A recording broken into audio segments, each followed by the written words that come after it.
Hey everybody! It's time for another riveting session of Lancer, a tabletop RPG. This is the first session since Twitch got mega hacked. It's Yeah, extremely funny. I had to change my password to something I'm never going to remember because now it's use Don't five. don't give hints about what your past is, I'm Jenner. not. I'm just gonna complain about the password requirements. How it's use capital letters and numbers and at least 12 unique characters, and I'm just like, there's no way I'm remembering this. Well, Anyways, use a password manager, Jenner. It's hippopotamus 69 with an asterisk in there somewhere. Good luck. It's not. It's not. That's not a password. You get From a the password moment, manager only for the password manager to get hacked. from the moment I became conscious of the weakness of my password, it disgusted me. I want to speak to your password manager. I say with my carrot haircut.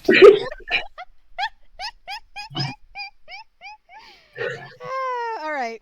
Well, I'm probably gonna need one as I get a little older. I want to try to hold off on getting a passport manager until I'm 40, Jeff, because I've been using one for like 10 that's years. because you're old.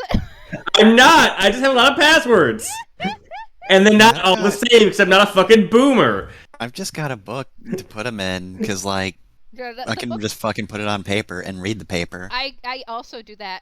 The tiny book is actually more secure than anything else. So yeah. Yeah, fucking Wait, as many wait, hackers though. want to come. Wait. They So have to kill me you for it. take things on the computer and you put them on physical paper Yep. that's not on the computer, but how will you have wireless connectability to everything you own? The Internet of Things is the only good thing in the world. I am very I am gonna terrified of have our to knowledge. give my notebook an internet connection when knobs become real, I'm just going. so you know I can jack into it. I'm gonna attach up Bluetooth to my to my scrapbook. I'm gonna put a Wi-Fi. Right? It's got Wi-Fi. Put a Wi-Fi. No, You know, I that- said I was going to that talk was less in earlier this than game, and I've Evernote already actually made sold three for a while. Yeah. Put a hotspot better. in it. What was that? I said, I joked that I said I wasn't going to talk as much in this game, and I've already made 3 jokes. I must be starting to feel better. Yeah, that's usually if you remember last time we played, and we had to take a week off, by the way, everybody. I was feeling like shit, like for the first 10 minutes, but then once I started playing, the energy of hanging out with good friends and having gay fun times, and also being incredibly dramatic, invigorated me. Weird how that happens. So either you're feeling better or you're getting delirious, but either way, more jokes. Either way, yeah. All right. Who wants to do the recap? I don't want to do it this time. The Flavor Town got raided by the feds. Oh, We're homeless now. I wanted to establish that we retconned Quinn blowing up the Flavor Town because we all we as the GMs decided it'd be funner to retake the Flavor Town just like we did in the very first session as part of like bookends. We thought that would be more cute than Quinn blowing it up. So eventually I will edit that session when I have time to edit things again and take that part out. But just so everybody knows, that didn't happen. So yeah. Quinn did not blow it up. She didn't have the heart to. Lyra stopped her and said, "Don't do it. We'll get it back." So yeah. Yeah, future me will have probably just recorded some kind of monologue or something, but really we just slingshotted our whole ass ship, so we wouldn't have had time to blow it up anyway. Yeah. Just took the Idolith and used the fucking slingshot we used for our mechs in session 1. The only thing we blew up was the weed, so that the Fed couldn't confiscate it. So the Idolith, the Flavor Tone has been ceased. It is now it's now occupied. The occupied Republic of Guy Fieri. And Juicy K is nowhere to be seen. A moment of silence for Juicy K. Yeah. What do you mean he's nowhere to be seen? He could be anywhere. He could be anywhere at any time. Oh my god, look at the building. Oh my god, he's there. God damn it. So yeah, basically we will never leave Juicy K behind. The news reporter revealed that the Deliverance basically played all many cards and made the Hex Girls into intergalactic terrorists and bounty hunters from and mercenaries from across the frickin' galaxy like jumped to the Flavor Town, and it was a mess, and there was no way we were gonna be able to. Yeah, the Flavor Town is gone, and now we are in the Adalith with the Alice Lynn as escort, with a bunch of the Nimish who all lost their ships. By the way, their ships basically got blown up. Here.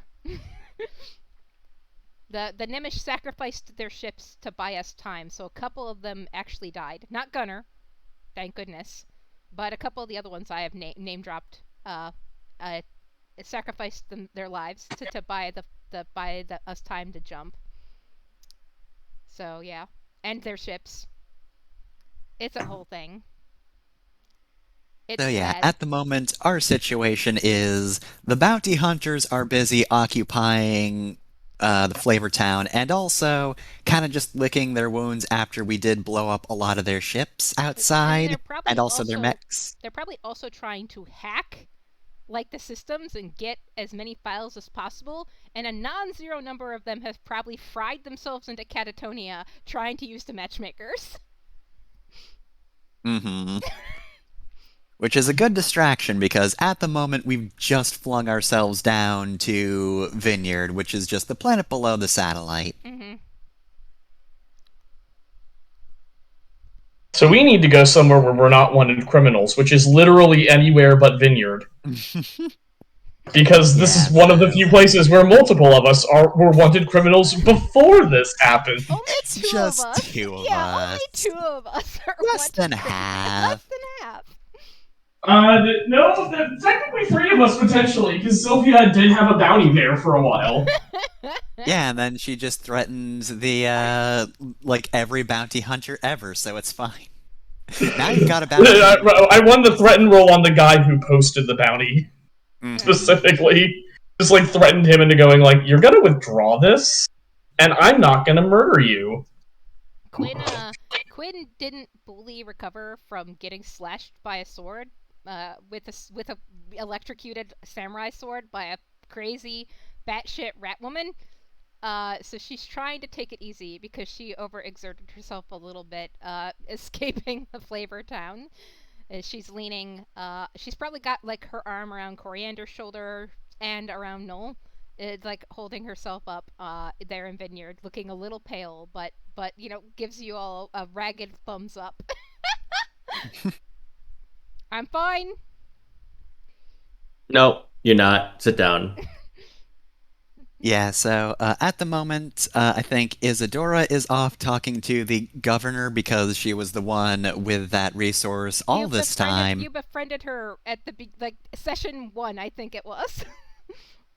Session 2, but yeah, just the downtime. Isadora was the least messy drinker, so she wound up getting a friend. Yeah, Quinn takes a seat by her dad and leans against him and half closes her eyes. Noel just, like, stands guard while Isadora talks to the mayor, the governor, what have you. Mm-hmm. Yeah.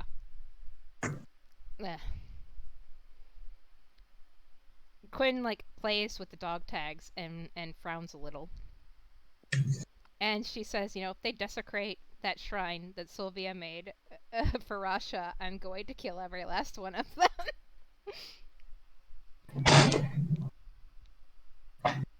I'm sure it'll be fine. Was it? No, They it really- was Lyra. Lyra made the shrine. Sorry, retcon. Yeah, Quinn knows that Lyra made that shrine for Rasha. She sometimes goes there. So yeah. Anyway, sorry. Back to the roleplay. That was very thoughtful. Yeah, we're all kind of...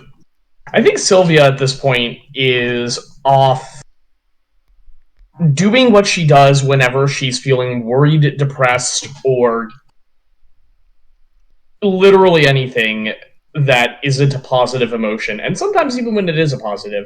Yeah. She is making sure none of our mechs are broken and desperately just running checks, making sure that, like, you know, the vitals are all good. I think whoever is currently on board the Alice Lynn doing escort for us, she's basically given instructions of like, we have one ship-to-ship weapon between both of these two things that's actually any good. If people come and if this fleet like manages to catch up with us before we have a chance to bargain for a hiding place or a way out of here, fucking throw everything you have into a near light bolt and get out. Don't wait for us. Just give us advance warning that that's what you're doing. Because she would really rather, if people do kind of corner us and it comes down to stand and fight or die, she is fully intending, I'll go down swinging before I let them take me alive, and I'd really rather not create additional casualties by doing that. Yeah, we should absolutely just split up with the Nimish wherever we go next. They should go somewhere else. That's not where we are. We draw too much heat, and they've already sacrificed enough. And Gunnar's like, we owe you a debt. And you can pay that off later if we're still alive. Our people are free from Deliverance's hold, largely in part of what you've done. Sacrificing a couple of our lives is the least we can do. Well, sure, but actually, let's hope that doesn't come to that anymore. Sylvia just kind of turns and goes like, actually, that's not the worst point. We could just lay low with the Nimish for a while if we could make it to their homeworld. Gosh, we should pull up the map, Fafnir, and show. Are there any gates? Because we'd have to fly through so much hostile territory. We might be able to cut through the periphery, says Meg. Or says Quinn. My sister's texting me, and my brain wires crossed. So, yeah. So we're gonna have to fly through hostile territory no matter where we go. Mm-hmm. All of space is currently hostile territory. Oh, you didn't color like. Yeah, I didn't have the time. Sorry. Rip. Oh well. General gist is this area's Deliverance, but there are like pockets of resistance. Mm-hmm. I'm going to say at the moment we really don't have the intel to know exactly where those would be. Mm-hmm. And we've kind of got common front territory over here. Mm-hmm. And we're currently in Boundless territory, which is kind of like this. Yeah. So it's probably actually safer for us to head through common front territory since we have a lot of friends there, and it's a lot closer. We can cut through common front into the periphery, and then up into where Nim is, says Quinn.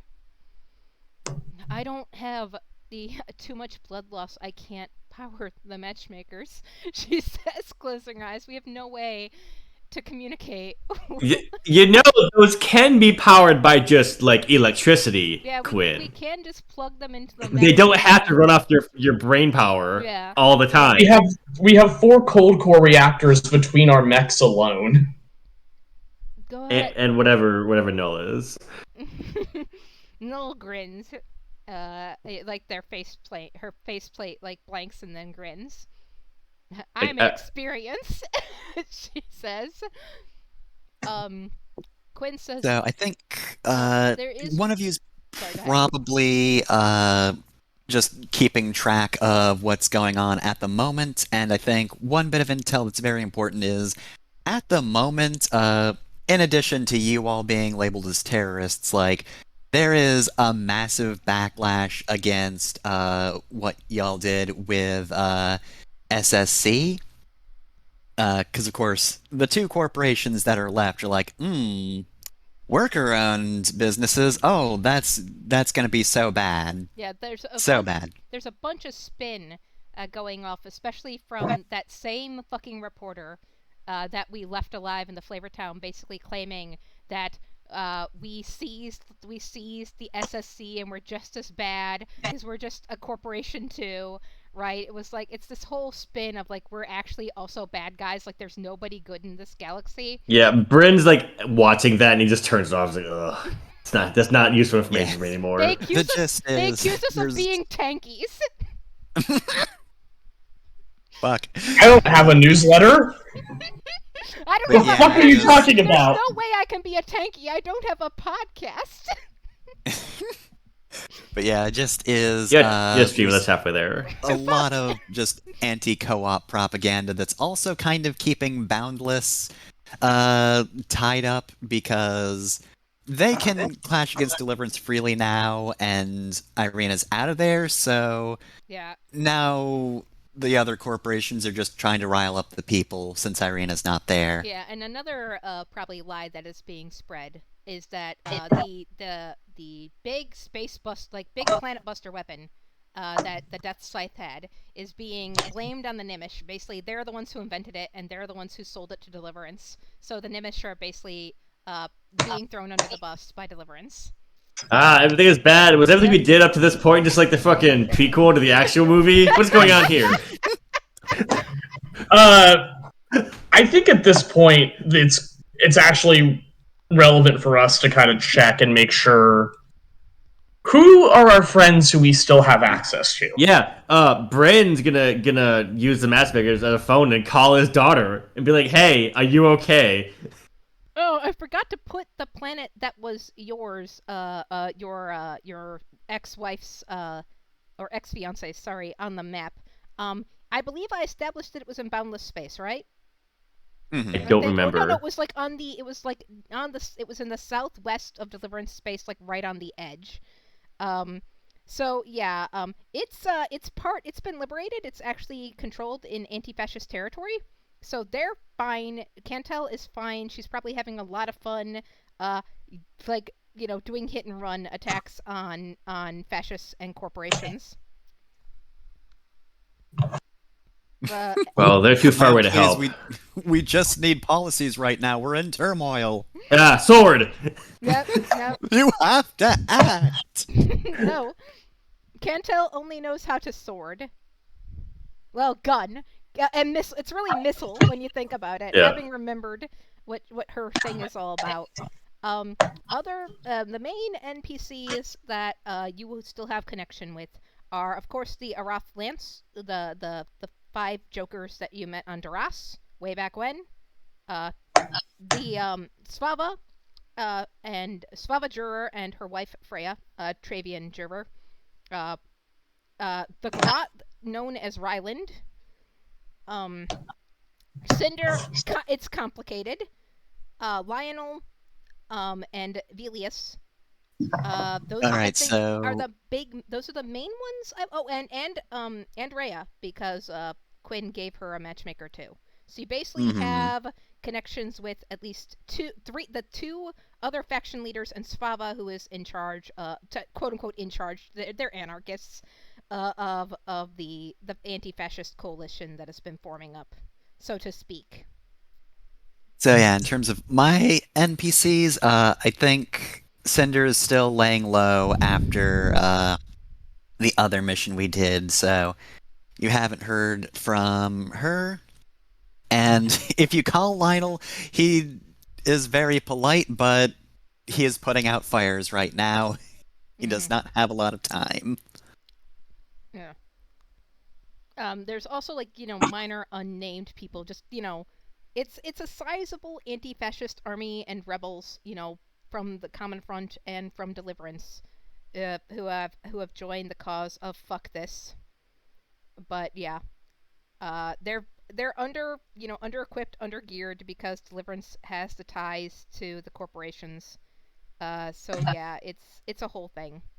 I will say that while Isadora is talking with the governor, she gets like a slow through the Ethernet message because there's no way to reach her via the matchmaker yet. And it's basically like from like a junk mail address that's just basically says, I'm gonna try something else, and then like a /H. So hopefully Isadora can piece that together. Hmm. Yeah. Because the last message she got was a fuck in all caps, and then like less than a minute later, a calculation of exactly how long it would take to get to her from where she is from Issa, her wife, and then a sad face. But this is the follow-up message, a frowny emoji. This is that follow-up message from her. I think Isadora will wait to respond until she's finished up here and knows what everybody's doing. Which, unless anybody else has anything to discuss, I'll cut back to when Isadora returns. Bryn is currently palletizing the pirate printer. Yeah. So it can be more safely moved. Yeah. You might be if you. I think if you put an expanded compartment, you can fit the pirate printer inside your mech. It's big enough to fit a mech. That's true. Yeah. It's like large. It's like size 2. We will probably need to basically stick it in space and keep it in space. It's on the Aetolith, which is kind of just our closest thing to home base right now. Yeah, I mean, the Aetolith so. was bigger than the Flavor Tower, right? No. The Flavor It's Town... not bigger than the Flavor Town, but it's big enough for the printer, easily. The Aetolith was probably 1/4 the size of the Flavor Town, because the Flavor Town was huge, but it is big enough. It's just the printer takes up a sizable portion of the mech bay, so some of you basically have to just magnetize your mechs to the outside of the Aetolith because there's not quite enough space in the mech bay. Yeah, if you look towards the bottom, yeah, we just got all of the mechs, like, everybody loaded the mechs onto the ship while you were fighting last time, so everything's there safely, but also, as another note, of course, we're not getting a long rest for now. Yeah, I think mostly, most of the mechs that were Quinn's were just, like, round up. Because she couldn't take them with them, so all she really has is Null and the Kobold, because it's a sentimental, right? It's a sentimental thing. So yeah. No, it's also very small. It's easy to move. Yeah.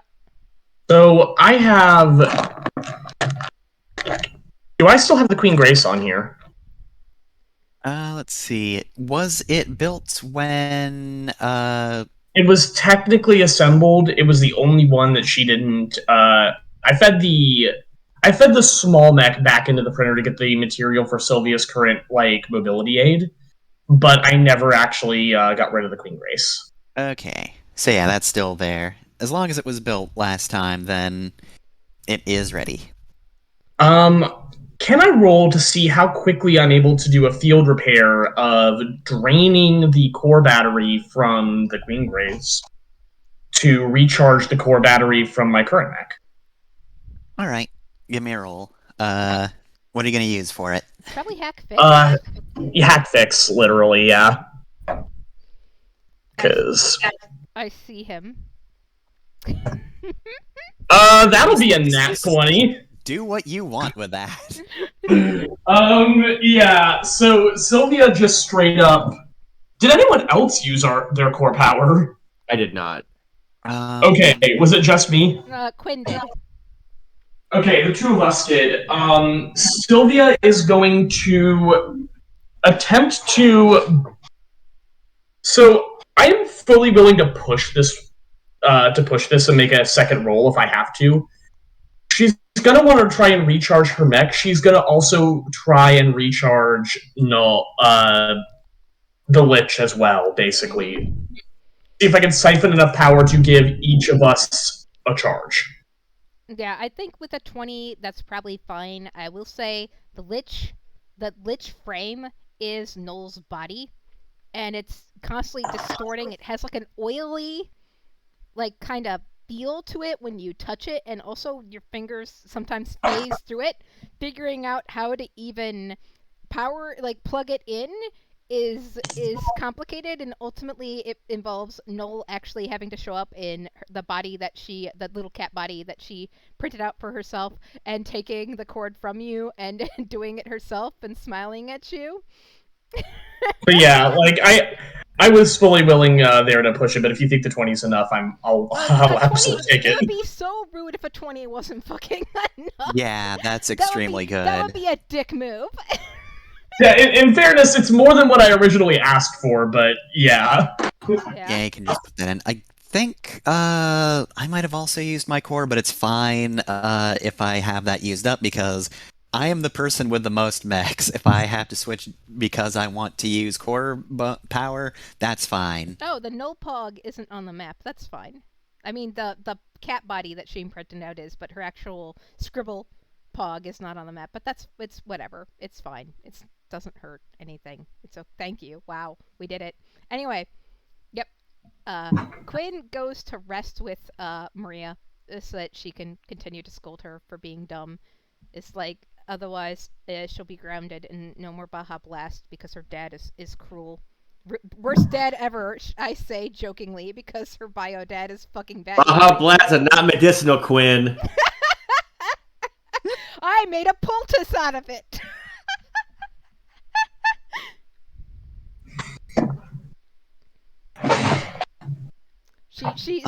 She squirts Baja Blast into some paper towel and then slaps it over her sword wound. Hell yeah. Oh, it's gonna get infected. Jesus. That doesn't really happen. Anyway, so what else goes on? Sorry.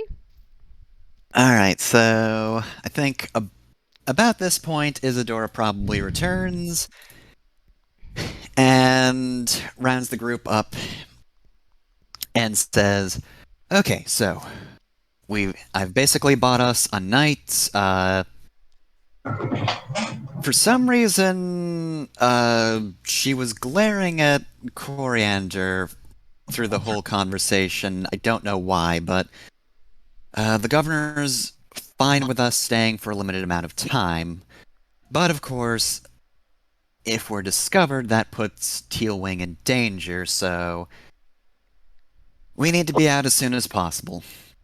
We're going to have to take this night to rest as much as we can, get supplies, and get the hell out of here.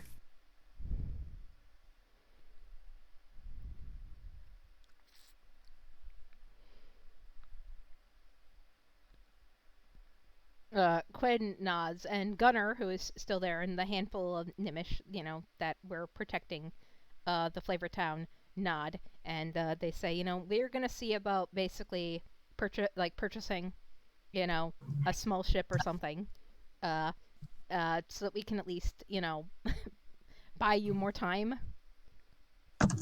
Well, here's the thing. You're sort of a known quantity, but in terms of who's actually being targeted, it just seems to be us, the main people in the group. So, if you hold back and get yourself a ship, then you should be fine as long as you don't make too much of a ruckus. Isolde crosses her arms across her chest and looks to Gunnar and then looks back over at all of you, and she says, we were thinking of acquiring some pro-scholars and copying as you and just giving them a runaround a little bit to let you get away. No, out of the question. Yeah, Quinn shakes her head. I've had enough people stupidly sacrifice their lives for no fucking reason. I'm not averse to you coming along and fighting alongside us.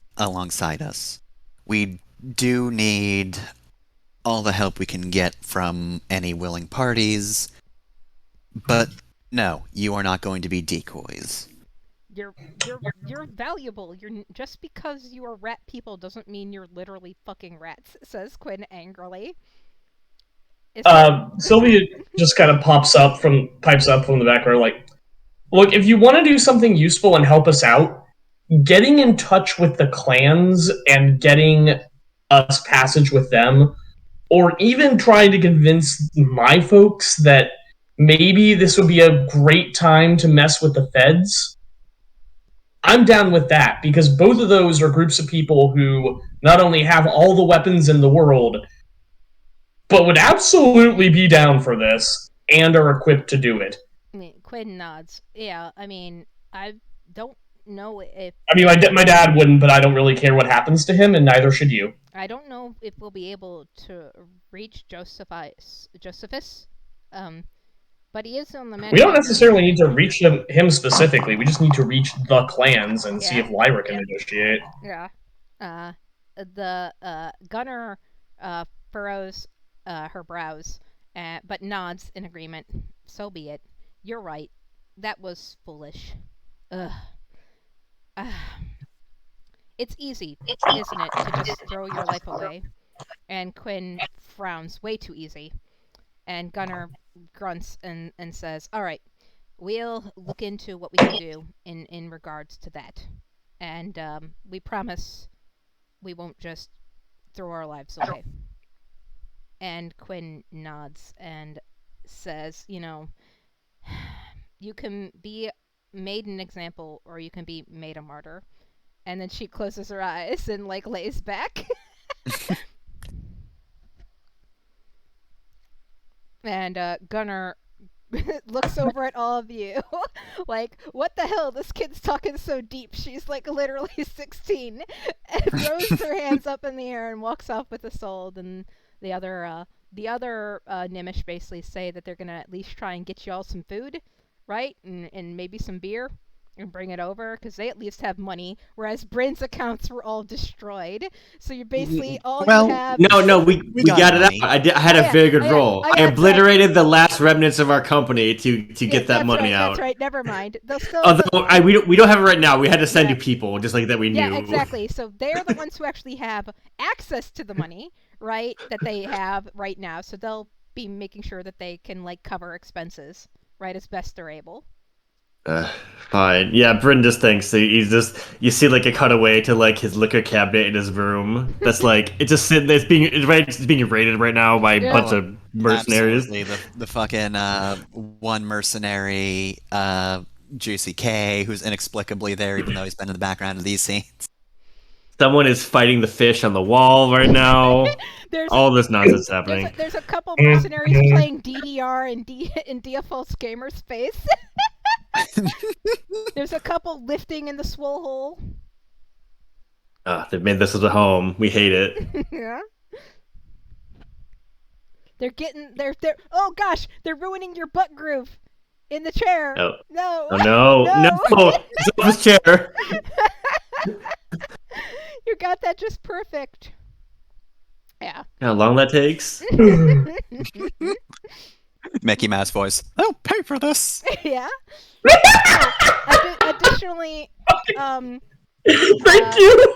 I do want to establish that one of the NPCs did successfully catch the snake.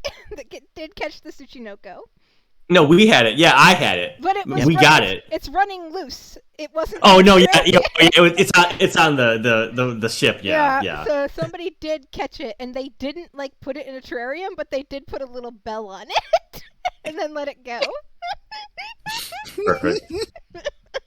Yeah, I don't think that's a stealthy creature, really. Mm-hmm. Tsuchinoko real. Anyway, so they get you set up in with some housing, with some rooms. They don't have enough to get you into individual rooms, but they can basically get 2, maybe 3 rooms. So a couple people will have to shack up together. I think Bryn has to have the lone room. Yeah, Bryn gets to get the lone room. Yeah. It's smaller though. Quinn will probably crash with Isadora and Coriander. I think as they're doing this, Isadora's then gonna turn to the Adelith crew and be like, alright, same with all of you. I would like as much help as I could get, but if you want to leave at this point, I'm a member of this crew, but I'm the only one who would actually be targeted. Noel says to them, you didn't sign up for this fight.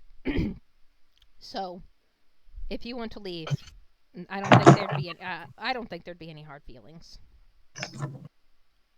I think the old man pipes up first, well, the Adelith's still my ship, in case everybody's forgotten that.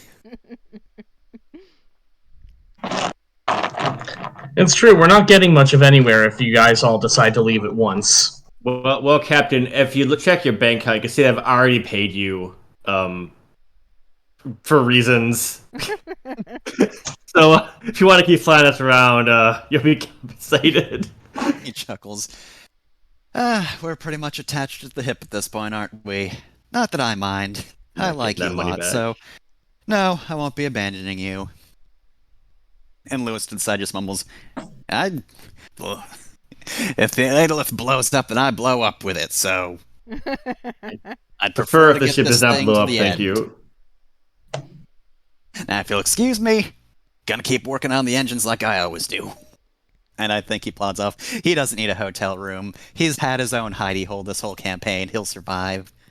You had mentioned that one of them that we didn't ever like interact with all that much was going to run off with a message. I'm not exactly sure when that was going to happen, but We'll get to that in a sec. Okay, yep, all right.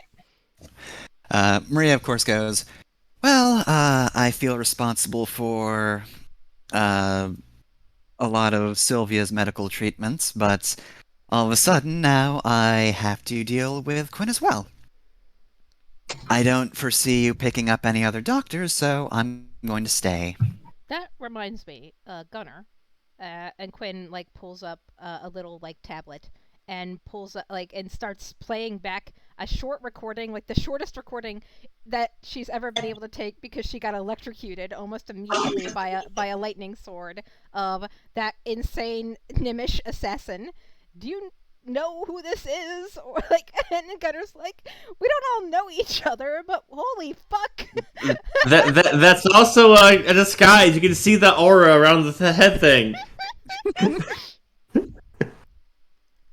You don't know that's a Nimish. Gunner says, we can't normally do that kind of shit. That's some cybernetic augmentation if I've ever seen it. And I've seen quite a bit of that, says Gunner. And Oh? Yeah, Gunner nods. We Nimish, we're not immune to losing a limb, or being born disabled and needing accessibility. So yeah, we've got cybernetics. It's not anything like the stuff you got, says Gunner, gesturing to your bodysuit. But yeah, it's functional.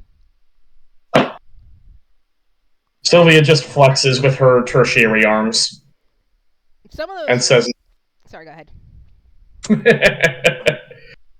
No, it was a silly joke. Continue. So some of those martyrs that we fought, they had some shit too. Looked a lot like your shit, actually. They say, pointing at you. At Sylvia? Yeah. Sylvia goes, well, that's very interesting. I would very much like to know more about that once I get a chance to bring the fight back to them. They nod. Isolde says, last I checked, all the martyrs are with your wife now? They say, looking over at Isadora. So yeah, you should be, if they're detoxed, you should be able to talk to them. Anyway, kid, that ain't a Nimish. That's somebody in a Proscalar. It's really cleverly done, but whatever's underneath that is ungodly. I've been saying for like 2 days. Why does no one listen to me? Quinn says, I did listen to you, but I was hoping they had some leads. Like maybe they were wearing some Nimish tech that we could track. And Isolde says, nope, that is cobbled together shit from multiple, mixed licenses, hybrid shit. And would you say that Maybe it's shielded first over a it's just very the long underwear. time, perhaps? Quinn says, it's her, isn't it? It's other me. It's no shit.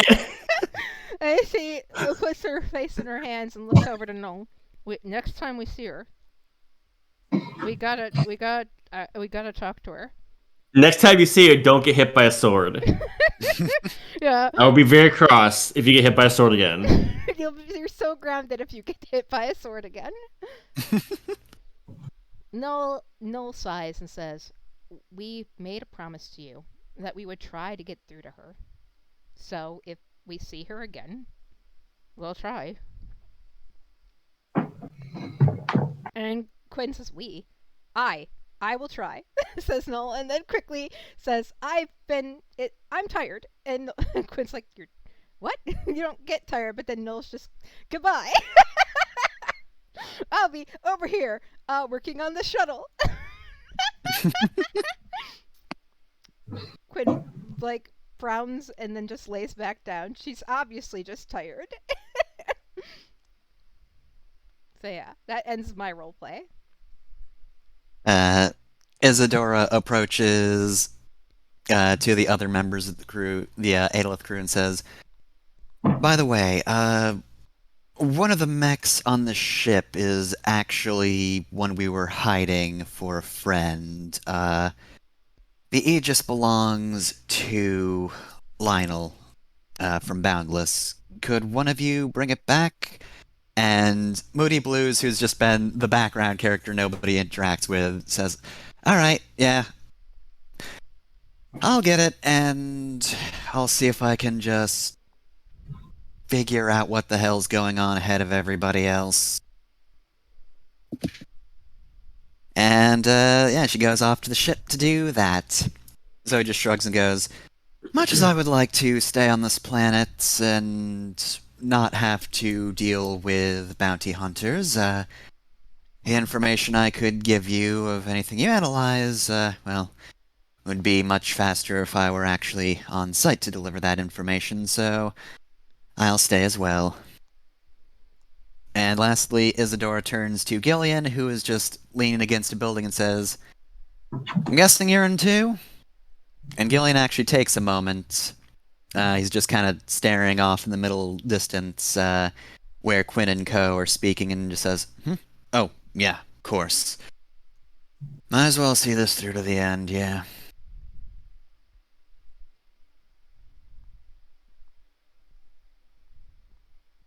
Alright, and I think about this point we can move to hotel rooms. Noel helps Quinn inside, right, into one of the beds, and just settles in, right, awkwardly. Can't share a bed with my secret wife. That would be gay. So on the one hand, I feel like it would be incredibly in character for Sylvia to like try and finagle a chance to sit on the Adelith and guard the mechs, because she's very worried about us getting hit on the second on our home base for the second time now. On the other hand, the plot seems like it wants us to be in a place, and I do not want to fuck that up. Well, at the moment, like, if you want to guard the mechs, this is just, roleplay time, so if you want to be on the Adelith, you can be on the Adelith. That's A-okay. I think, Noel will also, since she doesn't actually need to sleep and doesn't actually get tired, be on the Adelith too, because she's on I think like actually like the smarter way to play this out, Sylvia will stay planet side, or will stay off the Adelith. What she will do is she will have Sekhmet running live, just kind of sitting in the mech with instructions, like, with a little rigged up, essentially a rigged up boot switch that she can use, and go like, if somebody comes in, you power up the mech, and you beat them to death. Yeah. You get them. What Noel is doing is printing back out the thing you invented that was on the Flavor Town that would let her jump back should she get kidnapped by future Quinn. So she's printing that back out and setting it back up because she does not want to get Grand Theft Mead. Yeah, Sylvia will probably spend some time with Lyra because it's been like a while. Mm-hmm. Mm-hmm. Do you want to just do some role playing? Because Alice has not spoken much, so if you just want to have a conversation, this is the time. Well, that depends. Alice, do you want to do a conversation, or do you want to kind of like keep things moving forward? I'm trying to think if there's anything. Oh wow, I'm sorry. I'm sorry. I've been looking at this map and just like this is a really nostalgic little map for me. Uh-huh.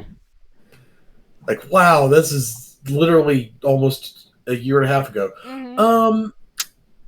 I don't know. Like, I'm not really sure what Lyra would be doing with during all this, except kind of just if there's anything that needs to be done, like checking things, tying them down, like Yeah, we would probably taking be something working like together on that. maintenance kind of thing, she'd just be kind of doing that. I can't really see her wanting to talk much in this time. I do think there is a question Sylvia would ask her, though. Yeah. Sylvia would just kind of go like, so this makes how many times between the two of us we've been kicked out of our home? 4, 5? So you've been how many times? Just you. Well, just me. You have, the original raid this time, and the original raid on the colony, and then this time, and that one time that I got kicked off this planet, but for that planet, but for like doing carousing things, that was different. That one I deserved, so it doesn't really count. Do we count Actually, wait, real criminal quick. convictions? Are you out and about while you're having this conversation? Because if so, people just pass by you and just like double take as they see you. Yes. Does we already got the criminal convictions? Because if not, then personally 3, not including family being in exile before technically being born, but 3.5. It is complicated. What about you? You are less complicated. Well, there's the fact that the station I was born on, we definitely transferred stations at least once because of debt. So that's 1. And then I got picked up by Smart Brain. That's 2. I don't know if you count me leaving Smart Brain, but I did stay there for like 3 or 4 years, so I suppose at some point that would have been home. Maybe 3? Counting this one, I'd say about 4. 3 or 4, depending on how you count it. It is too many times. It was too many times the first time.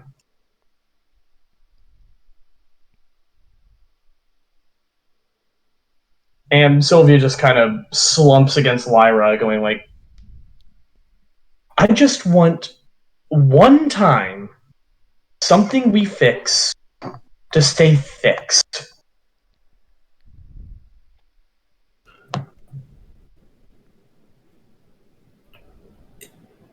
Well, I cannot promise that. I can promise that I can buy a hat and some sunglasses so that we can stay here slightly longer without being harassed by the magistrates and whatnot. But other than this, there's not much I can do. Sylvia just laughs and like shows off the tertiary arms on her suit and goes like, I made myself very difficult not to show off to magistrates recently, didn't I? Picked a real bad time for that. Just get you a big yes, poncho. but also you are not zero. disallowed from being on the planet because of terrible crimes such as. Which is amazing because I definitely committed murder here at least once, and at that point, someone walking on the street just like looks at us, does a double take, and Sylvia just glares back, and they keep walking. They cross the road. But you see, you have not been doing the jaywalking, and jaywalking is important. They always get you on that one. It is the most important rule. You don't think it was. It shouldn't be, but it is. I wonder what my rap sheet looks like right now. Do you want to just look that up? I'm going to see all the things they're accusing me of. Yeah, look at the bounty. I mean, the bounty is you can just look at the bounty, right? Yeah, I'm going to actually access the public bounty. Fefner, what is Sylvia specifically wanted for? Oh my god. Okay, so, well, terrorism for sure. Well, the Yeah. first thing you notice is your original bounty was cleared. The date of this new bounty is new. Hey, new bounty. It's I think they recreated the old bounty in it, and like, it's all of your old stuff, and then on top of that, like, just threatening. Terrorism, Yeah. destroying public property, which is just the worst. You know how capitalists love property.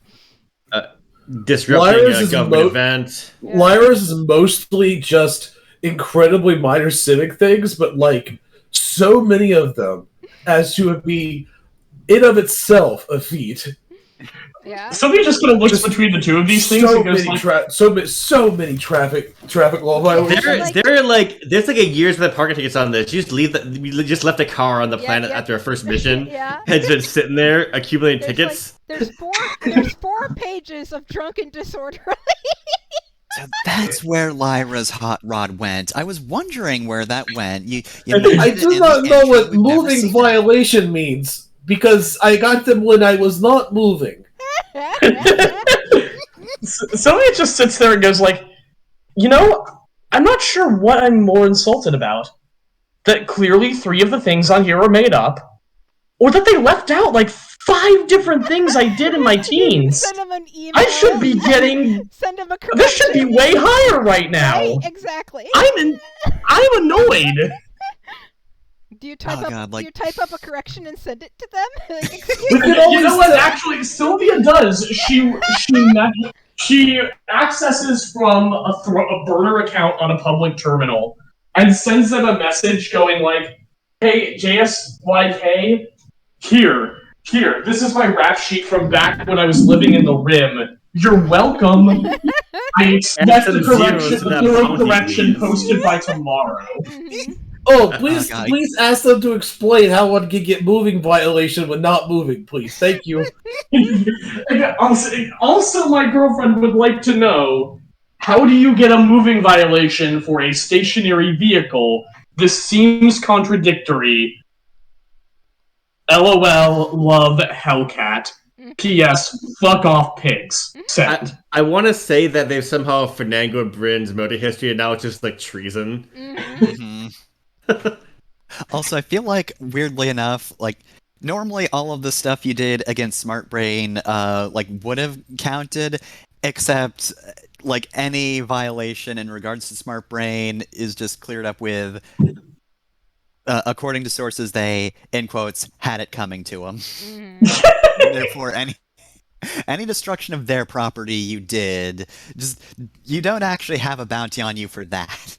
It's like it's a bounty, but it's posted for 2 cents. Yeah, it's they like can't afford to pay. Pork, like it doesn't count if Well, you're dumb enough. The minimum they can charge you is $1. So basically, it's just a bunch of $1 charges. Yeah. Those are private bounties, and they can't afford to pay anything for them, so that's why. What Yeah, we're the gonna perks do? of asking just an influential person to just destroy a company for you is Garth is that unreasonable. I want to can we do bounty consolidation? Like, can we lump all of this together into by doing one big crime to minimize our bounty debt? Anyway. Well, if we did a crime, that would just add to all our bounties. Yeah, exactly. I don't know if that Oh, yeah, helps also- here, because this isn't Skyrim, right? We can't just pay the bounty ourselves. No. Mm-hmm. To be clear. Also, we cleared off. I feel like somehow Bryn, the bounty on Bryn has somehow come back, even though that was cleared off. Yeah. Oh, from yeah. Well, I mean, it's still all this is still valid, right? It was just someone paying to get him. It wasn't like crimes, right? Well, the thing is, Mhm. once Bryn's bounty reactivates, it also activates the ancient AI that the old man bought to just send him hate mail, so he gets the Navy SEALs copy pasta again from the AI. Jesus. Oh god, yeah. Even if it's not on the current terrorism bounty, they're absolutely bounty hunters who have found that account again and are like, I wonder if I could get Well, that." it's all paid out though. There's nothing left. What did you say about me, you little shit? I'll have you know. A bunch of bounty hunters who are all Mm, gotta uphold this woman's honor. Don't care about the money. yeah. Jerks. Okay. And the main I character. think we're getting sidetracked. Yeah, the main characters Yeah. get called dibs. But let's continue. So, my role play is like here in the room while Nola's doing her thing. It's just Quinn and Coriander and Isadora, and Quinn is like playing with the dog tags that Hafsa gave her, and also like looking at her chest scar a little, but not enough to like expose anything, frowning to herself. Do you think it will leave a scar? Isadora just looks over. For a while, yes. It was a pretty deep gash, and also electrical, so it's going to burn a bit. Oh, it still stings. I would imagine, yes. Maria's good, but she's not magic. I'm guessing with skin grafts and the right technology, we'd be good as new. I would like that. I don't want to remember this.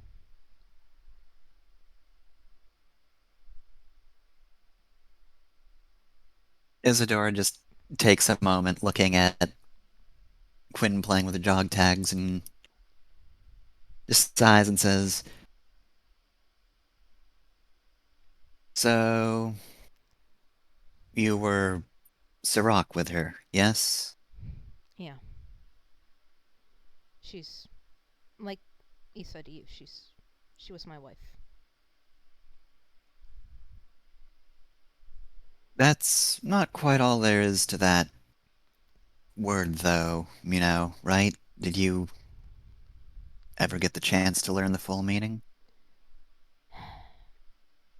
The last message she sent to me, she told me that she updated the matchmaker on my end with the fullest definition that she was aware of.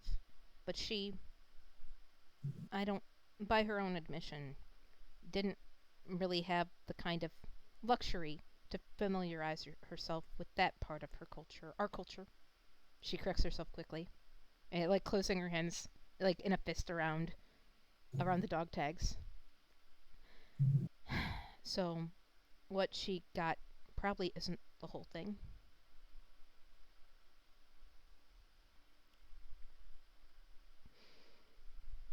Well, let me put it this way then. You are Sirach, so you're still together, even now.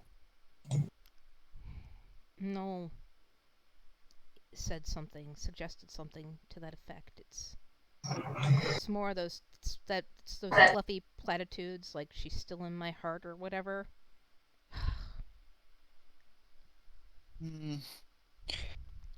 You should know that perhaps it is a little sentimental like that, but sentimental runs deep in the culture.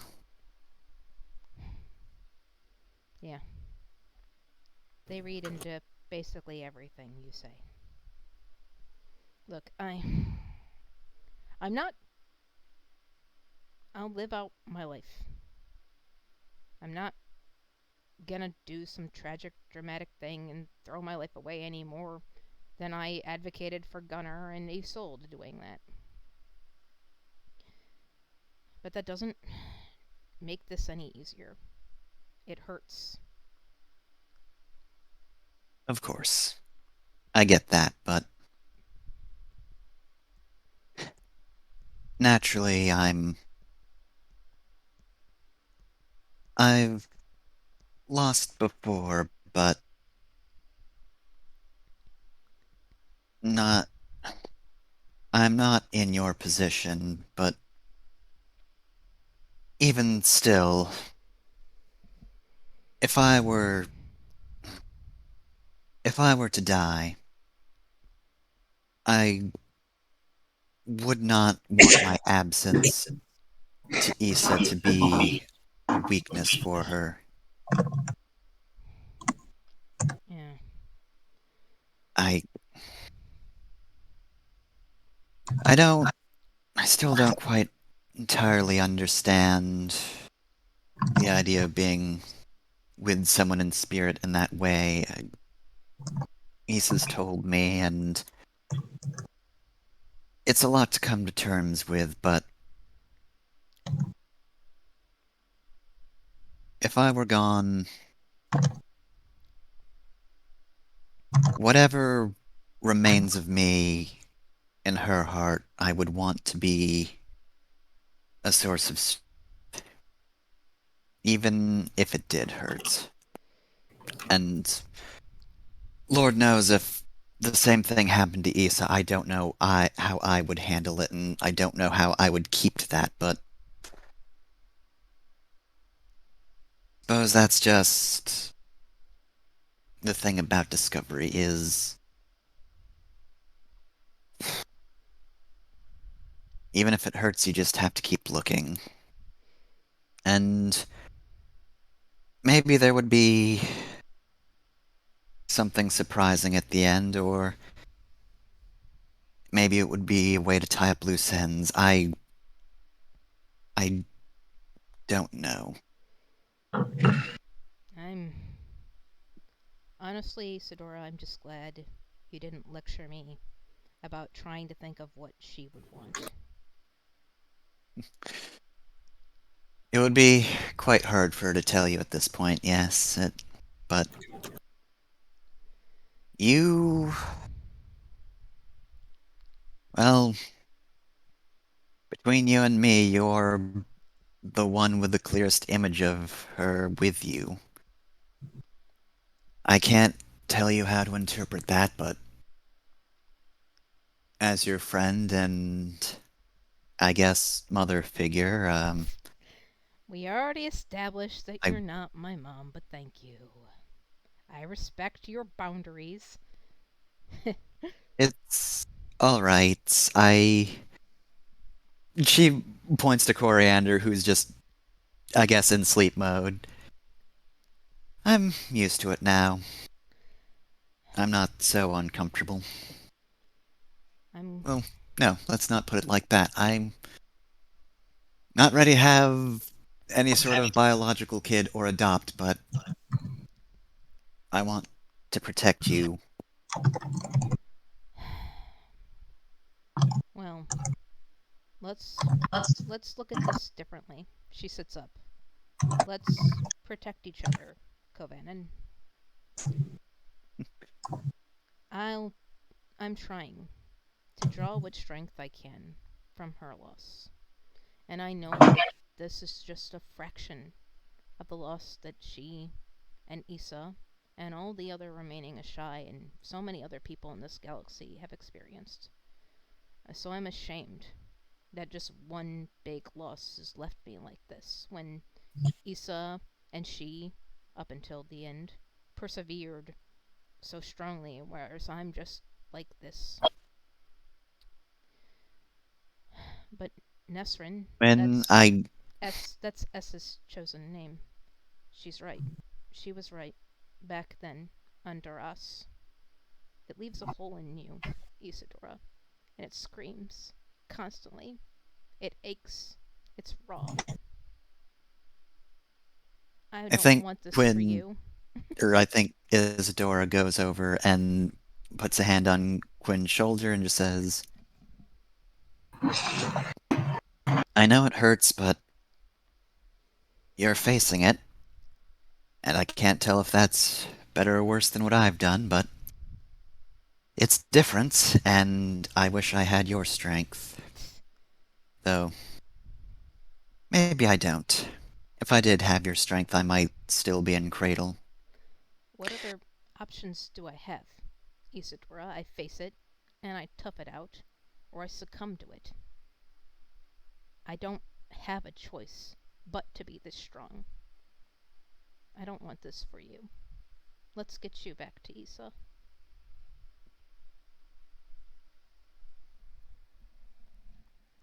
And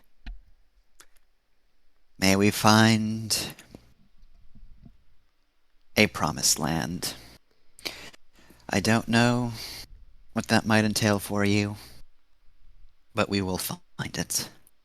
Quinn glances away from you and says, Jera never set foot on the Promised Land. She returned to the Gentle Lands and looked after them. When the people returned, she was gone, and they attributed its recovery to her and her sacrifice. And I like to think of the Gentle Lands as her own promised lands. Issa had actually told Isadora that Siva and Jera were the same person, and that her namesake, her honorific name's namesake, and her were married the same way Isadora and her are. And so ultimately, Jera's home was with Hyrule the First. But yeah. Okay, so I'll say her promised land was elsewhere. Yeah. Did not have to be the people's collective goal. I guess we all have to find our place in this universe. I feel it's stupid because I'm so young. But yeah, I'll keep searching. Eventually, my clock will run out. And then I'll find out if there's anything after that. If we really are bound spiritually, right? If there really is some magic in this term that they believe in,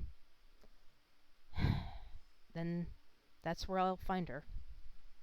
Again. That's what she told me. That Serac is a bond that requires us. And I think the translator probably used a word that would have not been required if she had spoken it. To return to each other's side. And only part when we need to, when we must, when we have no other option. So I must abide by that bond and get back to her. But I don't have to rush to it. Death will catch up to me eventually. Thank you for talking with me like this.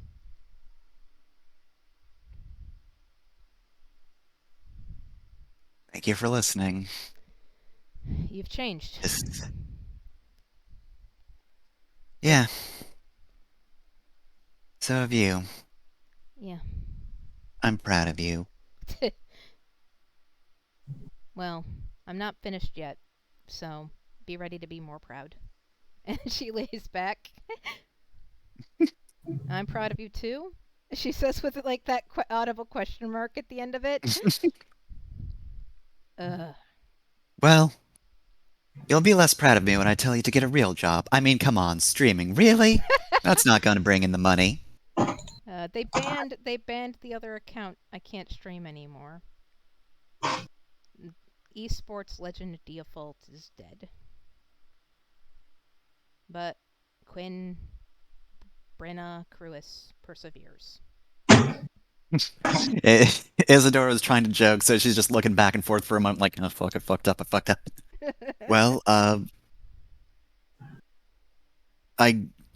rebranding is good sometimes. Good night. She laughs and says, my plan, should we implement fully automated luxury gay space communism, is to become a card game, master to solve all these conflicts via children's card games. I hear the people really like anime girls talking over video games. Yeah, I can become a VTuber instead of using my actual face. But she laughs and says, no. Hafsa and I wanted to explore the universe together. And I think, if she's still with me, that's what I'll do after this. Once all my loose ends are tied here, I'll explore the universe together. Well, alone, but in that together way that you insist that we are, and that I want to believe is true. All right. So Good night.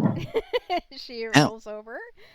I guess in that case, unless somebody else has any late night scenes, we'll cut to the next day. Mm-hmm. Alright. Bryn is just shooting the shit with Countel while he's in the mech bay in the Edith. He is painstakingly scanning every part on the pilot printer so he can make plans for it that can be printed out with smaller printer to recreate the bigger printer. Mm-hmm. Because he did not want to lose his printer again. He almost lost it Mm-hmm. just this morning. He's like, it's not happening. It has to be reproducible.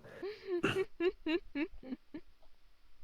got like a handheld scanner, just like scanning parts one by one on the thing as it like prints out the new null thing that null needs. Mm-hmm.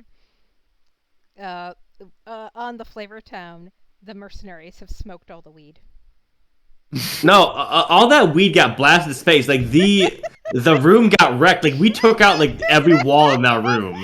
There was nothing left in there. We were destroying that weed so that the feds could not confiscate and smoke it. Like God I think damn it, I we will really hold think that. like every exterior wall in the weed room was destroyed by the time we left. It's true. Yeah, got Anyway, fucked up real It was bad. It blasted was into the weed. space. That weed belongs to the galaxy now, the man. weed belongs to the galaxy now. The weed nebula. There it goes. There's the legendary space weed. The ball of weed as big as the sun. It coalesces into a weed meteor and crashes into Gonna hotbox the whole solar system. You're just on planet one day, and suddenly you just see a shadow loom in the sky, and just fucking da, da, da, da. Right. Just fucking giant weed ball eclipsing We've the planet. tried to liven up levity, bring levity back to the session after that very sad scene. So let us get this mission on track. Yeah, so the next morning, Isadora wakes up. She moves over to wake Coriander up, and then goes over to Quinn's bed, but she can't see anybody's head like poking out of the covers. There is a pretty large shape under the covers, though, which is distinctly non-Quinn shape. So Isadora just rips the fucking sheets off, and it's Juicy K. He's like, "Ah, jeez, morning already, huh?" And Isadora's just like, "Quinn," and I think she just makes a beeline for whatever room Sylvia and Lyra are staying in this hotel. Did anybody else other than did anybody else stay in the hotel, or are they all on the ship? Brent's on the ship. Sylvia just fucking, rolls out of bed, and her mezzanine floor is Isadora's patting on the door and just opens it up. Just absolute mess. She has her mobility device on because she could sleep fairly comfortably with it at this point, but she's, very clearly, like, she doesn't have a shirt on yet. Like, she's still in her pajamas, or what passes for that. She's like, "Are we being attacked again?" No, Because I told Sakura to specifically deal with this. Well, I don't think we're being attacked. I haven't seen any traces of violence. Has Quinn been by here? And Isadora's just like glancing at the room before she even says anything. No, Lyra and I were in here all night watching reruns of The Last Action Hero. Yes. They forgot to cancel my streaming service. All right, I'm going to try to patch into the ship then. A lot of us stayed on board. She was staying in the same room as I was, but she's not in the room. God damn it. Maybe she went to the ship. Where's Juicy K? He was in the room for some reason. I don't know how. Oh god, he's behind you. And then Sylvie just slams the door shut before Juicy K can see her half undressed. Damn, that's her He'll be fine. And it just cuts to the exterior of the hotel, and Juicy K is thrown from the window. Defenestrated. Bryn, the moment Isidore is able to, like, probably patch in through the matchmaker, I think at the moment you're a little distrustful of just, like... Yeah, I think Bryn, like, wakes up, like, in the seat of his mech, because he's, like, fell asleep in there. What's going on? Hey, is Quinn on board? Did she come in last night? This morning, or whenever? Bryn, like, looks around. I don't see her in this room. Let me go look. Does he find her? Nope. No, she's not. Fuck. I'll try to patch into her, but I'm gonna get to the Adelith as soon as I can. Sylvia and Lyra, I've already contacted them. Coriander's with them at the moment. I'll be there soon. Bryn's gonna call Null. Null is still here. So Null answers, like with a chirp. Hello. Hi, Null. Are you with Quinn? No. Do you know where she is? Oh, there's like a scramble of panicked noises. No, is something up? And it's now Hafsa's voice, right? Isadora just called me and said she wasn't there when she woke up. The line just goes dead, and Null is going to scour. Hello? Yeah, Hello? Null's gonna scour everywhere for her. I wonder if I made things worse. So I think while that's happening, we'll cut over to Quinn, who is waking up. Mm-hmm. Is she tied up, or? You are not tied up, though you don't... If you had any weapons on you, you don't have them. Yeah. Okay. You are not in the most comfortable position, you realize as you wake up. You have a blanket and a pillow, but you're certainly not on the cushy bed you were back at the hotel. She is probably out of the hard suit that she wears, but still in the cringe gamer dress. Yes. She'll slowly sit up. She's not blindfolded, but it'll probably take her eyes a moment to adjust. I'm going to guess it's not particularly well lit here. It is... Like, you can tell pretty quickly that you are in a ship, and there's not much space in it. Yeah. You're basically in just the back seat of a small car. That's kind of the size of this ship. Just a small car plus what a ship needs to run. So she tenses up and waits for her eyes to adjust so she can try and see who's responsible for this. In the pilot's seat, you see a familiar set of armor, though it's been quite some time since you've seen it. It is the armor of the person you saw on Motavia, and I don't think you ever saw him out of his mech after that? Ever, yeah, never. But it's very distinct armor. It is the armor of Heatstroke, but he actually doesn't have his helmet on at the moment, and I don't know how familiar you would be with any of the crew of the Adelith other than Isadora. She chatted with them occasionally, and often brought them pizza whenever we had pizza because they were part of the family.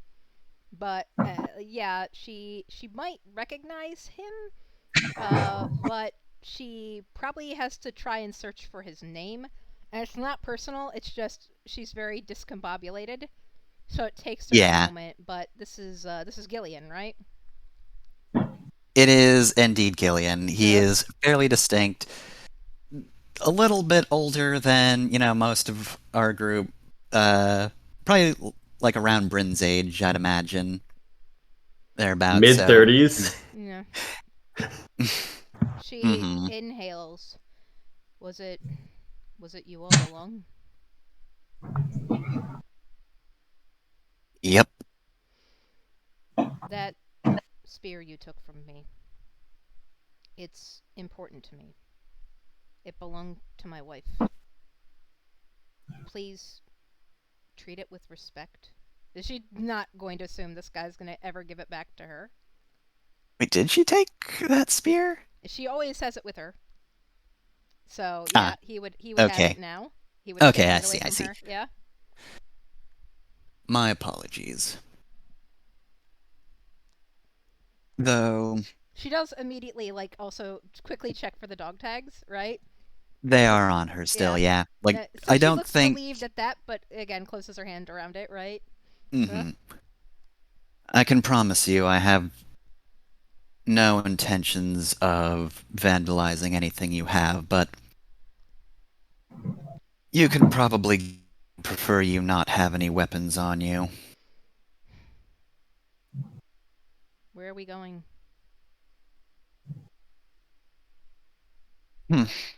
To a meeting site. Who hired you? Hmm. I suppose, technically speaking, it would be one Miss Basara. Kyra Kyra or Ray? Basara. My cousin. She frowns. How long ago? However, Oh, sorry, go ahead. No, you go ahead. however, I would not have taken a job like this if I didn't have any interest of removing you myself. Is this He takes a moment. Removing as in just taking you out of that, not. I don't intend to harm you. I know it's hard to trust a man in armor like this, but when I promised you I would not harm you, I meant that. you think this isn't harming? Is this about the horse tech? Like you kept shouting about when you were dressed up like that?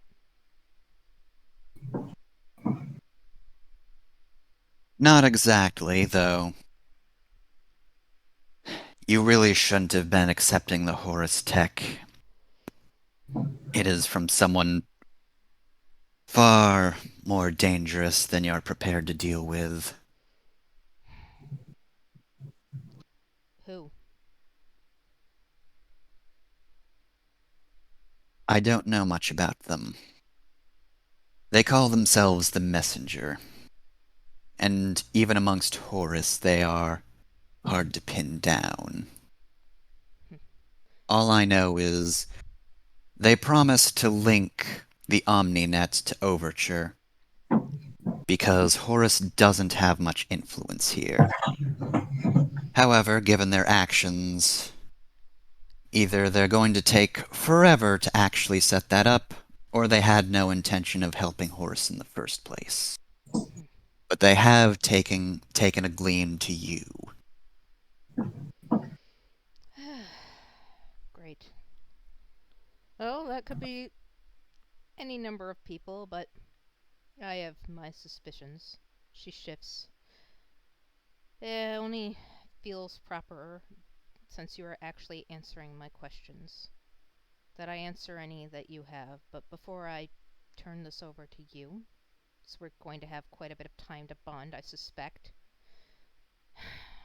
You said you had personal reasons for this, but it doesn't have anything to do with the Horus tech, or it's not completely about the Horus tech, so why else? Kyra's a lesbian, so it can't be you're dating her. And she's already married. I don't think she's poly. I have watched your crew continue to send you into battle again and again and again. Buddy, if I could have stopped her, I would have.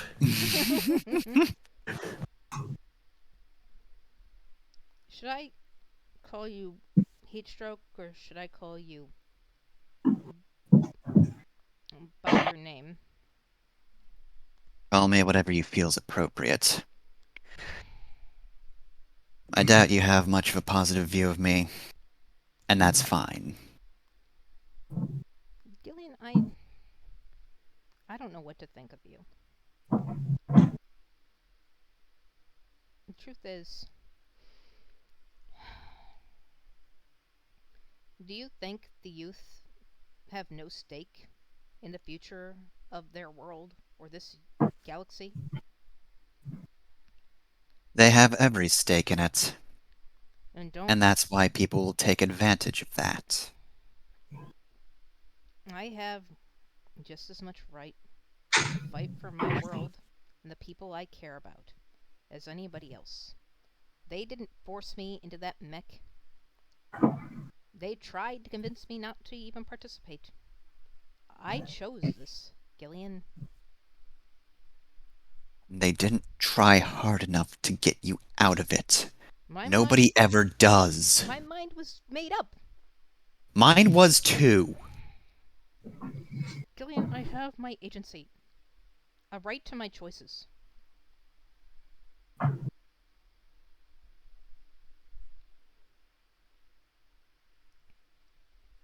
I did too. And if I had come along back then and tried to tear my young self away from that, I would have hated me too. But quite frankly, I'm done. I can't sit there anymore. I've put up with so much watching and waiting, and it's amounted to nothing. You just lost your home, and now you're going to try to keep going in this. And I know you have personal stakes. Of course you do. Everybody does. This isn't just about personal stakes, Gillian. It's about ethics. Well, my own ethics. I'm not going to suggest that you are lacking. You have your own set of rationale reasons for doing things. I don't know if I. The reason I even got started in this in the first place was, looking for glory. But I very quickly, in building a name for myself, stupid, foolish bullshit. Just like that woman said. Just a bourgeoisie kid playing it hero.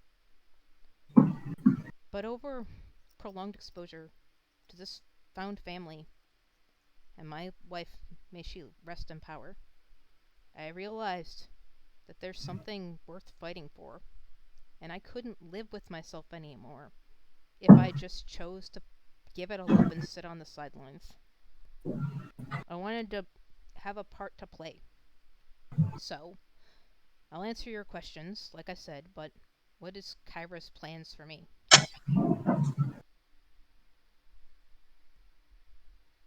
I didn't get much into detail, but she has somewhere for you to go so that you'll be safe. I made sure to run a few checks to make sure she's on the up and up. She's fine. Gillian, you should know something. There's another me in this universe. And she's going to find us. So please keep that spear within reach of both of us. Because I will not let her kill you. And she closes her eyes. You may ask your questions now. Don't know if I have many questions. Though,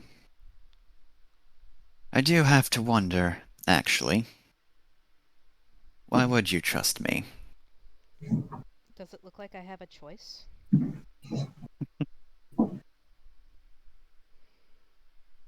I trust You're you. far too strong for someone of your age. I trust you because my wife trusted me. Even though, as far as she could know, I was an enemy.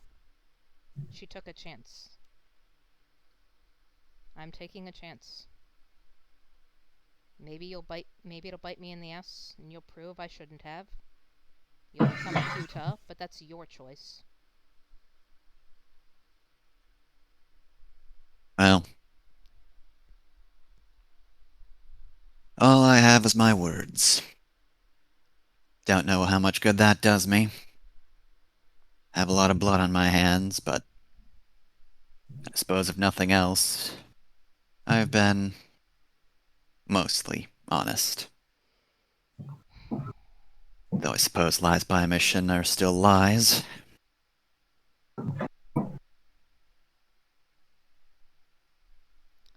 I suppose even I still need to feel like I belong somewhere.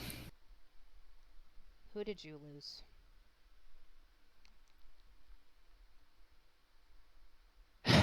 What does every soldier lose?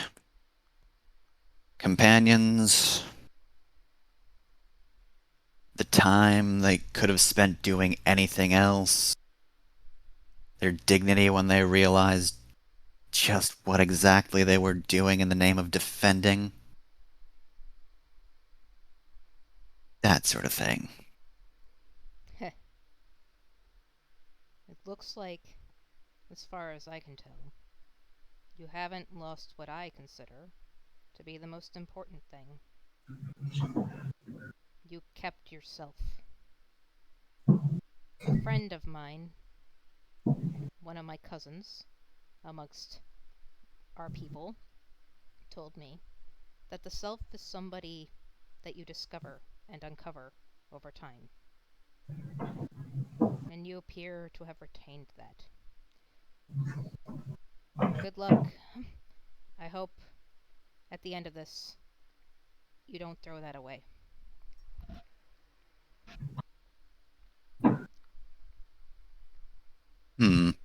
Hey Jenna, real quick question, but Quinn probably has like some kind of like log information like stored in like something around her suit, right? Yeah, worse than that. When that rat woman sliced Quinn, they put something in her. Future Quinn knows exactly where she is. I wasn't asking for that. I was more asking, let's see, 17's pretty good for a hacker fix roll. So, like, if Isadora were to, like, hack, like, the backup account Quinn used for streaming, she could probably get location data on her, right? Yeah, probably. She could at least get, like, she could ping the IP, right? And Quinn definitely has she was able to record the rat, right? The rat woman attacking her briefly before she got electrocuted. So Quinn actually does have like a camera in the shoulder of her armor to like stream what she's doing when she's outside. And so it's connected through the Ethernet or whatever. So yeah, the local Ethernet. So yeah, Isadora could ping that, and I don't know if Gillian knows that enough to have shut that off or blasted it with an EMP or disabled it or anything like that. So yeah.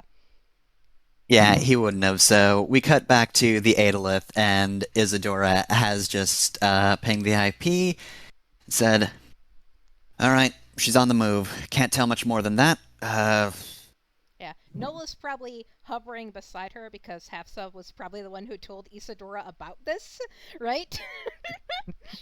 They worked together, but yeah. Mm-hmm. Yeah. How fast is she moving? Isadora just gives numbers. Yeah. It is Faster than we can go on foot. Fucking it's got a pretty it. scrappy vessel, so she's going to just start up the ship immediately. Let's go. I'm gonna say by now everybody's definitely gathered around and prepared. Mm-hmm. Yeah, Noel basically hails, like does the ooh it over the thing, and gets lets Bryn know like immediately since Bryn is their dad, right? Yeah. Mm-hmm. Bryn is already in his mech waiting. Yeah. Just sit there, like arms crossed, just like staring at a screen. Mm-hmm. All right, so we are going to be flying towards the planet Varna, where Quinn has been taken. So I'm going to, I guess ask just for some general scouting rolls from the rest of the party. So, like, I don't know how you're, like, scanning the planet. Like, we followed the trail, and, yeah, but we determine where the ship lands, planet side. said So if anyone scanning wants to rules? figure out like what the general situation is, give me a skill and a roll. What do I have that would apply to this?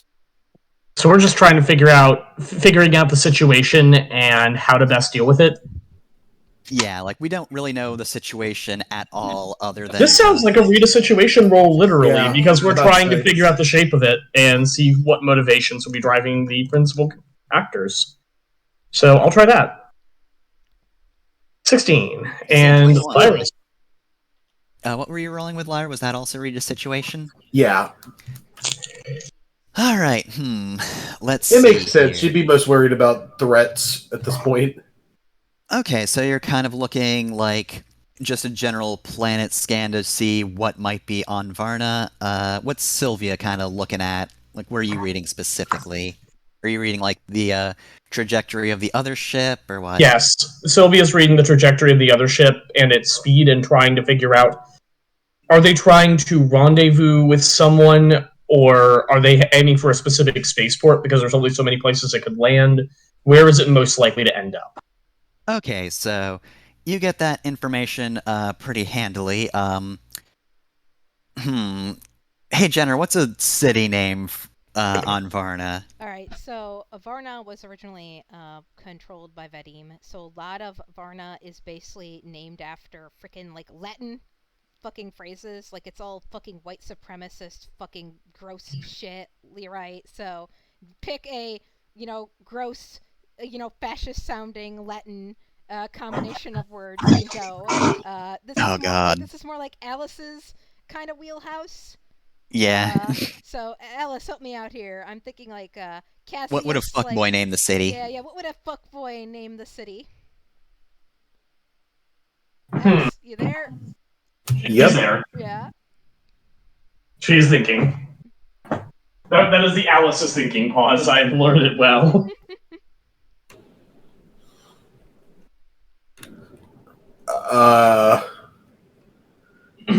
I put you on the spot. I'm You, sorry. I was going to say, you asked the person who does not like to do improv to improv. Oh, I know. I'm sorry. If only I hadn't said Latin, I could help. It's the I prima mean, like nocta. Latin. Let's go. You know what? That's great. That rules, actually. I'm sitting here trying to think of like some kind of like fake 40K style Latin name, and I'm like, nah, that's great. It's the prima nocta. All right, so yeah. That's Pelican. The city of Prima Nocta, it's a pretty big city, so from the trajectory, you can tell that they landed in a spaceport. You can probably figure out with a 16 that, like, it's probably a pretty small ship, probably not much of a crew, one, maybe two people. And given the location they landed, unless the single or two people were taking a hostage and then causing wanton destruction afterwards, like, they're probably more trying to, like, blend in with a crowd. You could probably guess that Quinn won't immediately come to any harm. However, Lyra got 21 on this roll, so I'm just going to say you get a very strange interference that kind of almost covers the planets. Like, you can't really tell what this is exactly.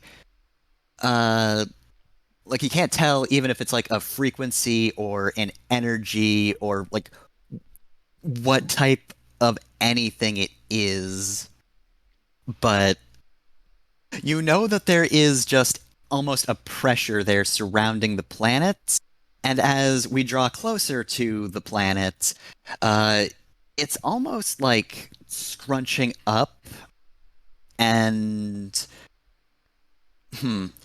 yeah, with a 21, that's real good. Once we actually pass, like, into the atmosphere, you can actually tell that there is a very unusual mech. there is just a completely unlicensed, or like not standard licensed, mech roaming the streets. You can't get an exact pattern of what it's doing. You just know there's a fucking weirdo on this planet. Like nearby, where the ship landed. It's not close to where the ship landed, but it's definitely in the city. And I'm going to That's say, worrying. once you get down, I'm going to just say outright, Sylvia and Lyra, thanks to Lyra, know that, this weird mech you've been seeing, you're finally able to find that it's not with Gwyn, you don't think. Isadora pings Quinn's IP again, and yeah, it's just in a different location. So I'm going to just, as the GM, say we split the party. Sylvia, Lyra, and Coriander are going to go after the weird mech. Bryn and Isadora are going to go after Quinn. Well, we can both fly. Yeah. Sylvia asks a legitimate question. No, what the heck are you gonna do? Noel looks to you two and looks after that weird mech and frowns slightly on her face, like on her faceplate, right? And then she says, I'm torn between like warring obligations because I told Quinn that I would try to talk to other her and who wants to put money on who that is over there. But also I'm bound by our bond to return to her side. So she actually just grabs a coin and flips it and let's find out. Actually, I'd like to make a roll here. Go ahead. Sylvia's gonna snatch the coin. Mm-hmm. I don't know what I would roll for that. GM, give me a skill. No need to roll. It doesn't need to. You Yeah. snatch the coin. This is just cool fluff. Yeah. Yeah, Sylvia snatches do the it. coin and just literally goes, "Go after Quinn. I am Yeah, tired dumbass, of this come on." dumbass. Go after Quinn. I'm tired of this charade where we pretend that you aren't alive anymore. I'm tired of all of this. This was never where this was supposed to go, and she needs you right now more than anyone. Go out there and save her ass. We'll deal with this problem the way we know how." She smiles at you as, yes, that's what I wanted to do anyway. Be strong. I know, that's why I told you to do it. Now let's get rolling. She says, "Be strong, Covanens," and then she'll turn and go with Bryn and Isadora. Alright, so, who do I want to start with? Alright, let's go with... I'll say, Sylvia and Lyra. Man, with that 21, I'm not even going to have you, roll to detect the mech. Like, I was thinking, hey, maybe there was a good chance this mech could maybe get the jump on you, but, like, Lyra has been on this shit, so... Hey, check your DMs. Don't forget that Quinn has to change hands. I know. Okay. That'll happen later. Gotcha.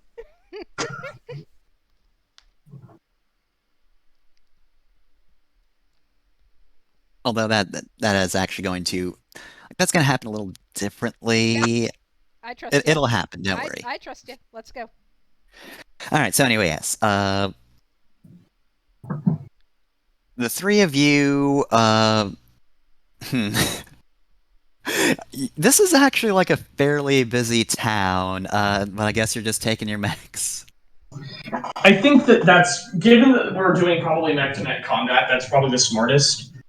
I think that,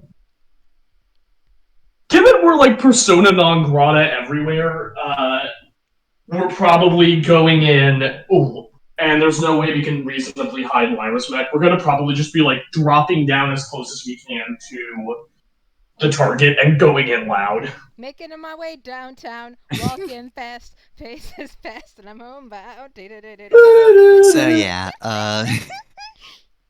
My heart will go that on real blasting as we drop from the Alice Lynn. with that good roll from earlier, you're just walking down the streets. People are clearing the fuck out, though you notice there is a section where that's already pretty clear as it is, and you kind of follow that trail. And you encounter this mech over here. Oh no, I'm gonna have to span out. It might be on the wrong layer. Oh no, there it is. Got it. I see it. It's there. Yep. And then a Hmm. bit. Got it. That got big red eye. I don't really like when things have big red eyes in our mechs. Is that actually a Blackbeard frame, or is that just the art? It is a Blackbeard. I don't know, Jenner, how different is this Blackbeard from a standard one? There's not too much different. It is designed to look standard, but you should know better. Yeah, Sylvia just literally looks at this thing and goes the center of mass on that shit's off. That's been highly customized. It's And definitely, it's supposed to just look like it came off the assembly line, but come on, Sylvia. you know, And you aren't gonna mess with the IPSN fangirl like this. Sylvia just literally hails the mech and goes "Where are you going, buddy?" Do you want to answer this one, Jenner? Because you might know the character better. Yeah, what you get back is screeching static first, right? And then a distorted voice that says, "I'm here for the spare." Cool, I'm here to kick your ass. Turn around and fight me, coward. You are not my quarry. Wait, You know? Oh, you want? I think at that point, about you gotta that? be hitting her with a sword. Yeah. I just turn to Lyra and go all yours. I do not understand what is happening, but I have many guns. So, Actually, I should check the codes because you might be using the other mech that I set up for her, but regardless, keep going. so what she's gonna do is, I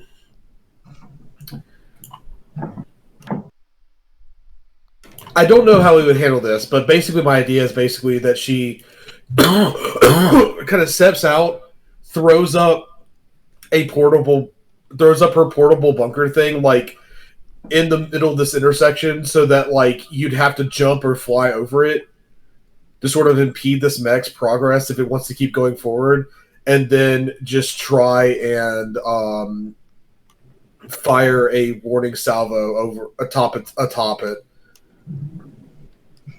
All right, so let me just. Yeah, I don't know if we would. I don't know how we Hard handle that if you to want.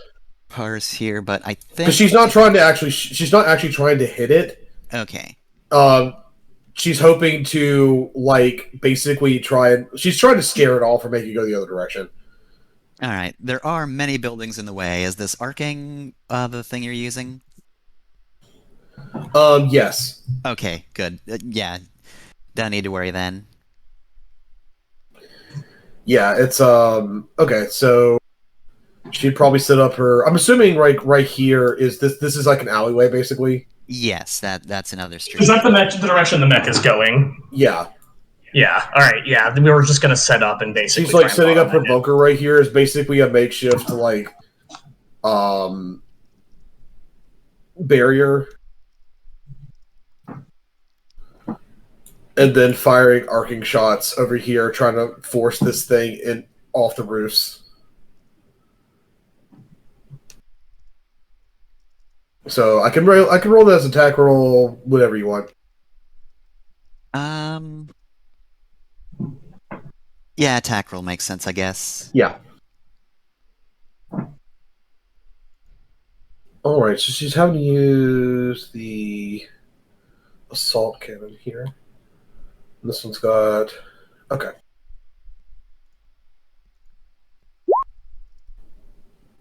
Which probably won't hit her, but that's okay. And will not. We're just trying to get her all around. Does that do any reliable? It does. Yeah, it would be if she had time to spin it up. But I don't think she's got time to spin it up. Yeah, we're just literally doing a warning shot. Yeah. All right. Does it respond to that? Probably angrily.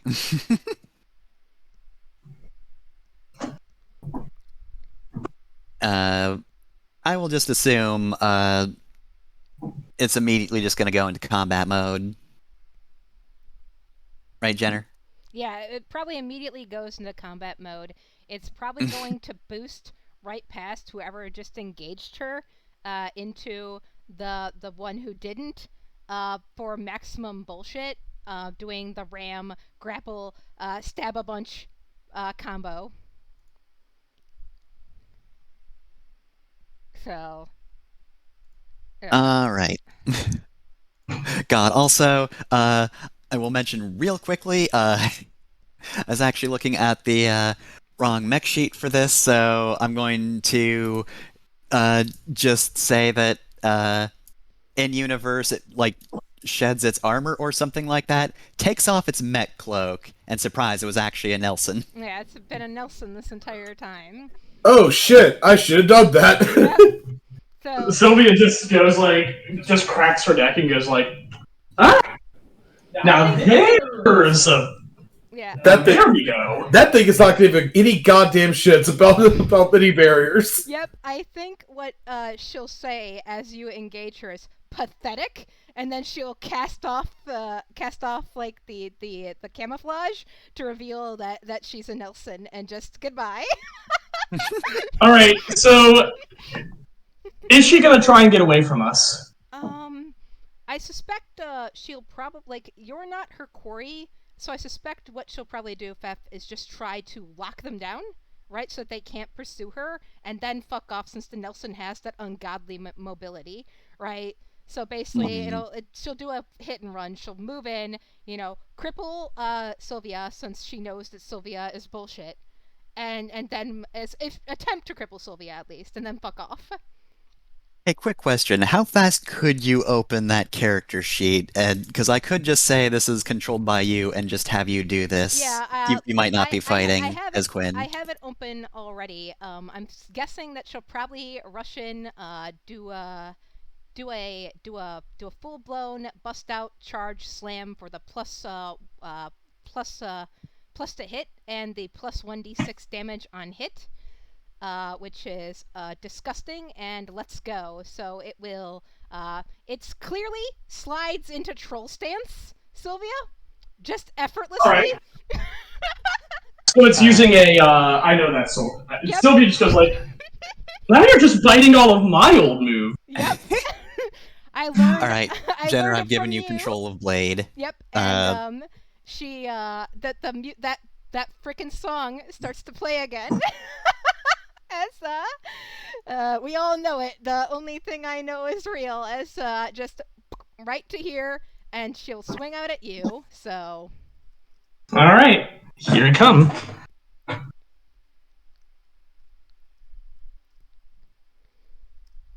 Oh God! That hits. Yeah, right 28 will do it. Oh, I'm rolling as me, but yeah. Hold on, let me find. Did you make a sheet for it? Probably not. I did not. I'm gonna. What? I'm going to start rolling as Loka's mech, but just, so I'm not rolling as Quinn Brenna Caruis. Yeah, that makes sense. Go ahead and roll damage for that if you're doing rolling. Yeah, this should be 3d6 plus 3, but it's 6d6 keep highest 3, so... Yeah, go ahead and roll for it. So it's 6d6 keep highest 3 plus 3. So 17 damage. I'll take it. 7 armor piercing damage because it's in troll stance. Yeah, I have no armor, so that's mostly irrelevant. And then go ahead and keep going. She acquires a Blade Master dice, you know this one, and immediately spends it to grapple you. All right, go ahead and roll the grapple attack. Yep. So this will be a roll 1d20 plus 6. She does not get accuracy on grapple. Go ahead. Bam. You'll hit. So I'm grappled. You are now grappled. All right, Yarhar Fiddle-dee-dee. Go ahead. And then Smitty. she fires. She pulls out what looks like a it's like a sawed-off shotgun, and blasts you right in the chest. So this will be. All right, go ahead and roll the shooting attack. Yep. So this will be a 1d20 plus 6 plus 1d6. All right. Oh wow, natural 1. Does not hit. Yep, does not All hit. right. You still take reliable 1, but yeah, it does not hit. I think that's a move, a full round attack. And she didn't do the usual ungodly kind of bullshit that she can do. Oh, it's on your next turn. She activates her ramjet. And let's see what else. I think that's the final thing she can do, because she'll have to overcharge to do that anyway. Actually, let me take a look at this. Yeah, hold on. I have to read some of the stuff that she can do. Hold on. Ah, yes. She will overcharge and oh no, it's a full tech. She can't do that. Okay, yep. She will just she'll do the thing that I said, activate her ramjet, which gives her 2 heat, and then move away, which does not provoke attacks of opportunity because Nelsons are bullshit. All right. I move with her. She's still grappling me. Yeah. Well, she's pulling you with her, which is what she wants to do. So she pulls this way, pulling you with her, because the Nelson can move one space away. And I think that ends her turn, because that's the full of her movement. Let me make sure. But yeah, go ahead and do the next person, because I think that's the full round. Yeah. That's a full move and barrage and overcharge for a single action. She could have barraged again. Yeah. That'll be over to me. Let's see who's in control of this grapple. Yeah, you have to make it's a contested hull check. Yeah. So we're both rolling a hull check, and whoever's is highest is currently in control of the grapple. Oh no! I mean, you might still get this. 13's not great. Oh god! Yeah. All right. So she's still controlling it, but that's fine. So let's go ahead and pop that core power. Mm-hmm.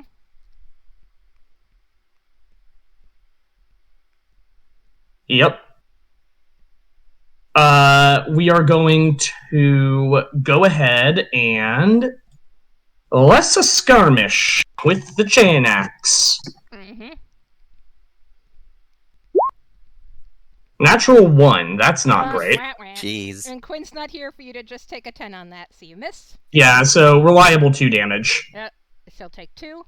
I guess I'll mark that on her sheet here. I'll put her in bullshit mode and start the mission and take the 2 off of her. Yep. There we go. Engage combat. There we go. Okay. Ta-da. Swing with the big hammer. Mm-hmm.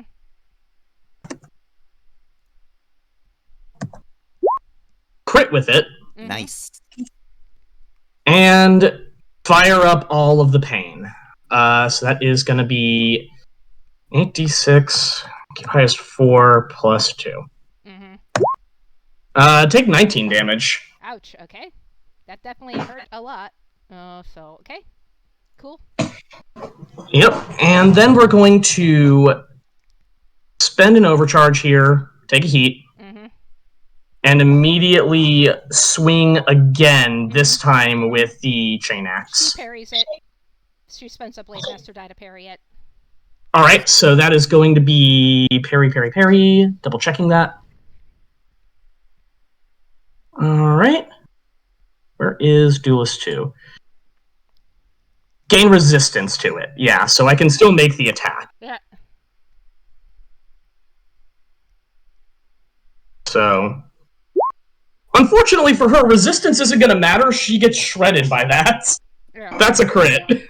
Yeah, she's, Nice. I think resistance still means half. No, shredded means you do not get you don't get resistance. Ah. Yeah, it's no armor, no resistance. Okay. Now she'll clear that immediately as my turn ends, but unfortunately for her, that means I got a Blade Master die. Yep. Which I am going to immediately spend for Unstoppable, and I'm gonna ram her. Okay.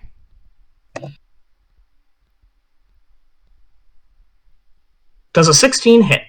Let let me look at her AC. think that misses, right? I believe it's pretty ridiculous, but let me take a look. Yeah, Her it evasion is misses. 17, so yeah. Alright, and then I will use Titanomaki Mesh to attempt the same thing again. Okay. Alright, doesn't work this time. Yeah. So Sylvia's just like struggling against her and whacks her with the big hammer, does a bunch of damage, but doesn't actually knock her down. Mm-hmm. Okay, I think it's I have to roll a d6. Okay, and I have to roll another d6 because the paint didn't work. So you actually chip through the paint.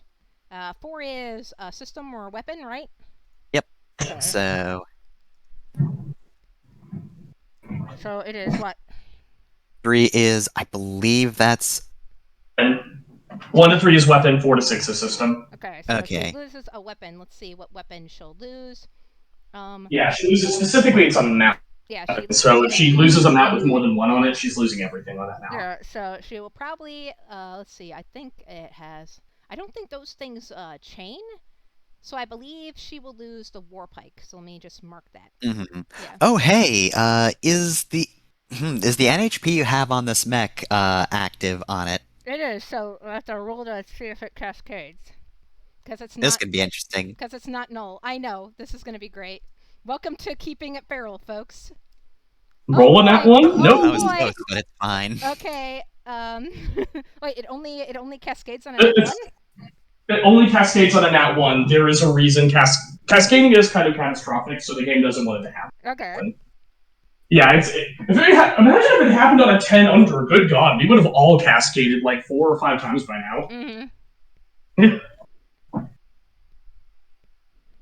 Okay. That happened to me once. Mm-hmm. It was terrifying. Top of the order. Yeah, Hold so on one moment. I'm gonna have Coriander go, and then I'm gonna cut over to the other group. Yep.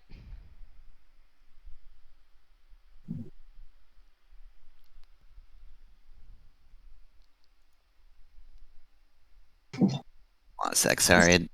Sheet's being weird.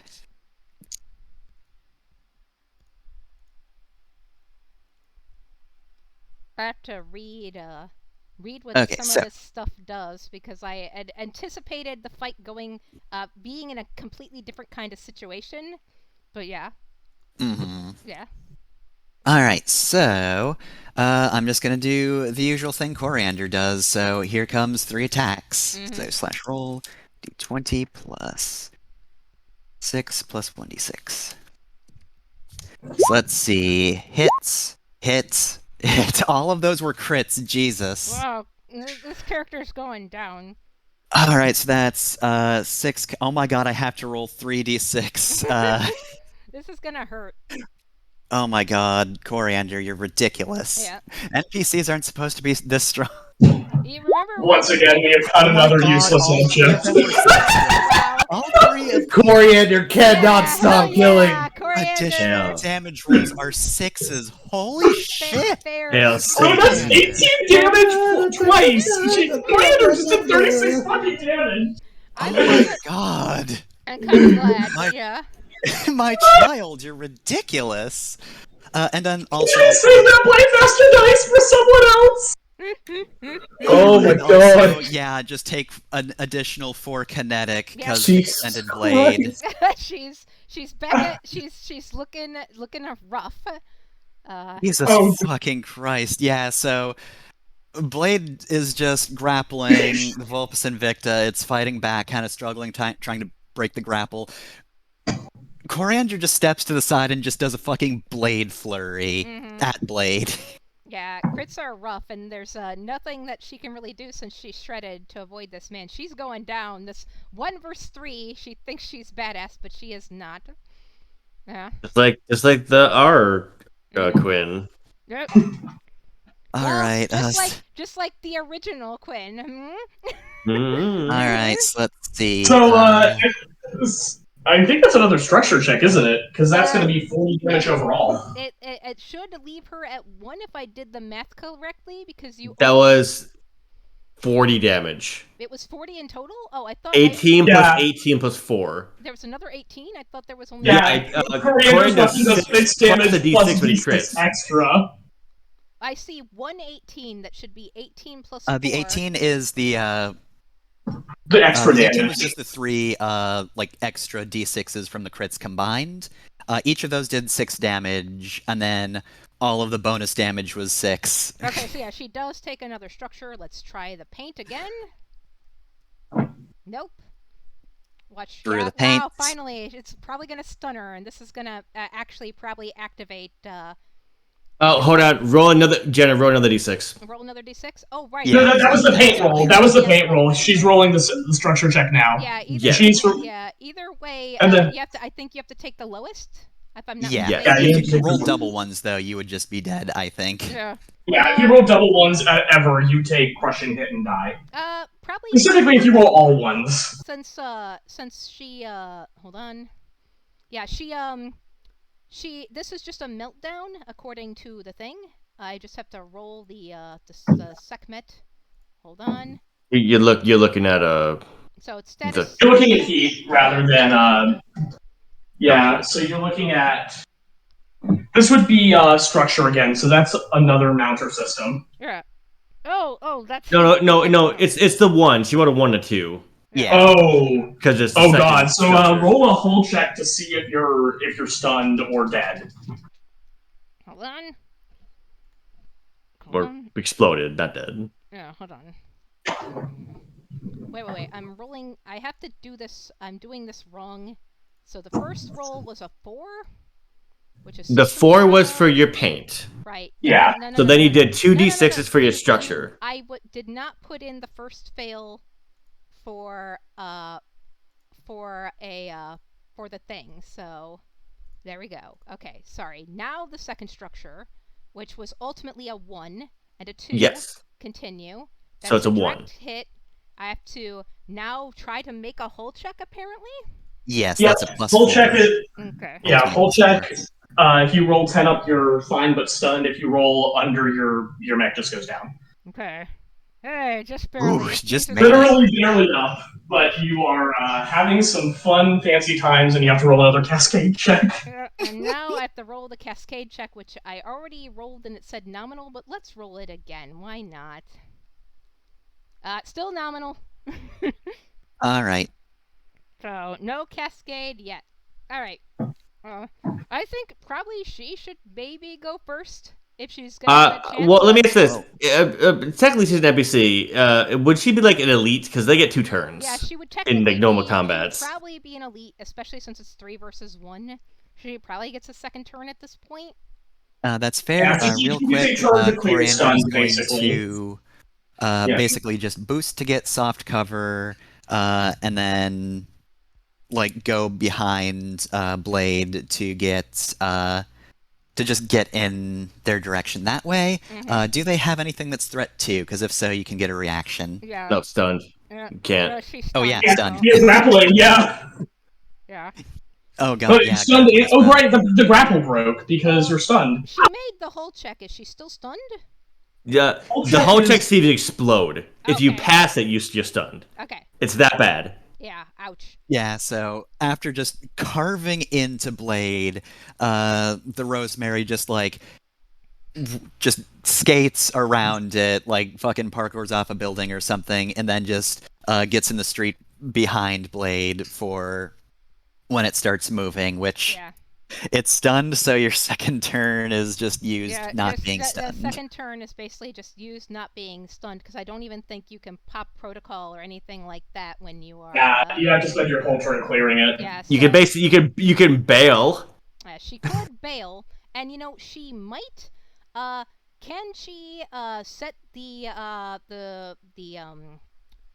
Can she flavor it to set the NHP to go off and bail and just leave the mech here to fight? Normally, the mech would need to be active for you to set a protocol to turn over the NHP, but this is a weird Xenotech mech, and it's also a boss fight. You could absolutely, say she has the acumen to try that. Yeah, so I think what she'll probably do is, while the mech is stunned, it's not shut down.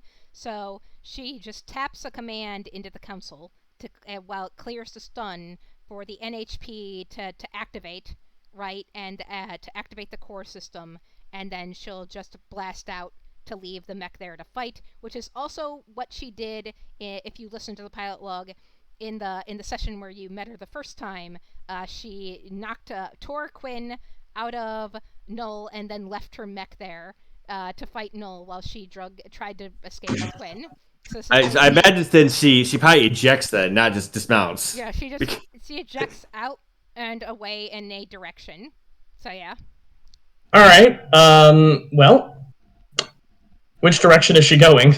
I don't know. Probably like down this way, maybe. I don't. Well, probably. Does she have any sort of like stealth roll? Because I feel like I think at this point she'll have to make a pilot roll, and I believe I gave her some pilot skills, like go quiet and stuff like that. So how about this? Let's let it rest on me. I'll try and roll spot, which I have a +2 in. Mm-hmm. If I get 20 or better, I'm quick enough to try and do something. If I get 10 or better, I see where she's going, but I don't necessarily get time to stop her. Mm-hmm. If I roll below 10, I just know she ejected. Yeah. That's probably the easiest way, because that's the closest thing we could do to a contested check without messing with the narrative rolls too much. I mean, the dice like you a whole fucking lot. But yeah, I've only got a +2 in this, and I'm arguing for giving me a difficult check here, because I think it would be genuinely to keep up with this. I'm just gonna check something, but yeah, okay. That is act unseen and unheard, but go ahead. Alright, I'm gonna try and see if...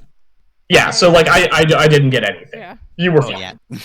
Like, I deliberately chose my worst skill trigger. I think, like, the thing that she does is the second she pods out, like, she flashes with a bright strobe of light, right? And that keeps you from seeing where she's going. And and they're just alleyways galore here. Yeah. She just ducks into it and just weaves her way away. Mm-hmm. And again, she looks like a rat woman. Yeah. Sylvia just groans in frustration and fires up Vulpes Invicta's Sekhmet protocol and goes like, all right, let's dance. Yeah. And we can narrative cut away to whatever the next bit is. Because I think, like, fight-wise, this is basically over, except for unless we want to do more dice rolls. Yeah, no, I mean, at this point, it's going to be pretty bloody because they're both Sekhmets doing stupid levels of damage to each other. But yeah. It's still 3 versus 1. The mech is just here to buy time, right? Yeah. Yeah. Alright, so... Hey, Bryn, we could probably figure out pretty easily where Quinn is, so... I'm thinking you should give me some kind of roll. If not to get somewhere quickly, then, like, how are we catching up quickly? I'm gonna roll get somewhere unseen on her to cut them off. Alright, so trying to go ahead. Yeah. And so, like, the camera pans up and we see Bryn and Isadora flying and just, like, I guess Null's, like, teleporting, like, through the air, like, over this happening. Yep. As they're heading towards the destination there. I got 10. I succeed. Yeah. Technically. I did succeed. Not very gratefully. I don't mind gracefully. consequences. So... yeah, I think... Let's see, this was get somewhere unseen, so I think... Well, technically speaking, there's really no way to, like, get there completely unseen, because we did go in mechs, so... Yeah, well, I was focusing more on them, so, like, Yeah, I would take for some them. consequences based on other entities. Maybe. Yeah, there is a huge uproar when we land, but I think the two just continue on. We are ahead of where we believe the kidnapper is with Quinn. So let me see, let me just... Alright, let me just ask real quick, are you on the ground or flying when we come across them? Flying. I think we're both Okay, flying. so... I'm going to... Alright, And I'll let's I'll go pre-add over some here. heat to myself to cover that. So... I think Isadora being in the terrifying mech, the Begonia, is just kind of like... when we meet up, she's just kind of crawling across a building, but it's mostly ground level. Where's Null? Null is probably well, she teleports, but she can only fly if she uses her jump jets, and she's probably saving her jump jets for when she can get up eye. So she's probably constantly scanning, right, trying to find Quinn, and just like basically doing like the flash, movement through the streets. So yeah, she is. But she's probably staying under Bryn in doing just like the biggest sweeps that she can, which I think the Lich's scan radius, like systems, is like 17 or some ungodly thing like that, like in terms of its range. Now that I'm not using this character anymore, I'll go over to Null's sheet just to make sure. But yeah.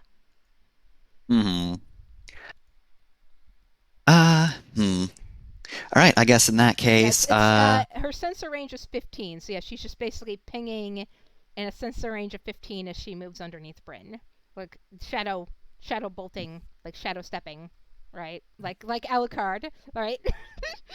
Yeah. All right, so Bryn,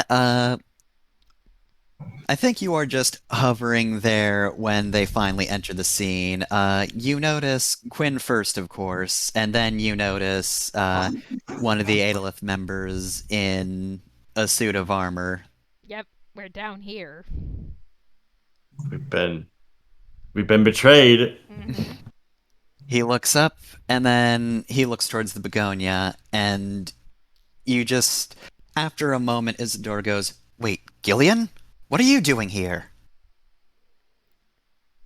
And Quinn says, betraying us. Bryn cuts in and says, "I don't care what he's doing here. You let her go now, or I will shoot you with my gun." I think Null notices that there is an NHP nearby. Mm-hmm. Yeah. Null will, Null's worried, like, Null doesn't know that Gillian won't hurt Quinn, so she's worried that he'll, like, stab her or kill her, right? Since she's completely unarmored right there next to him. So she'll move, she's afraid to move, so I guess she'll ready an action to attack the mech that comes by, as that's basically all she can do. And, like, basically, if you kill her, we kill you, she'll say. I think,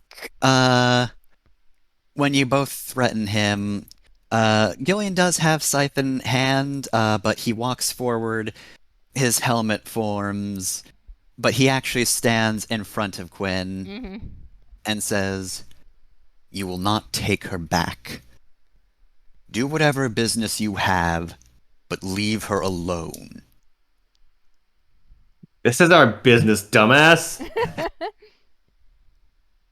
I meant finish Deliverance.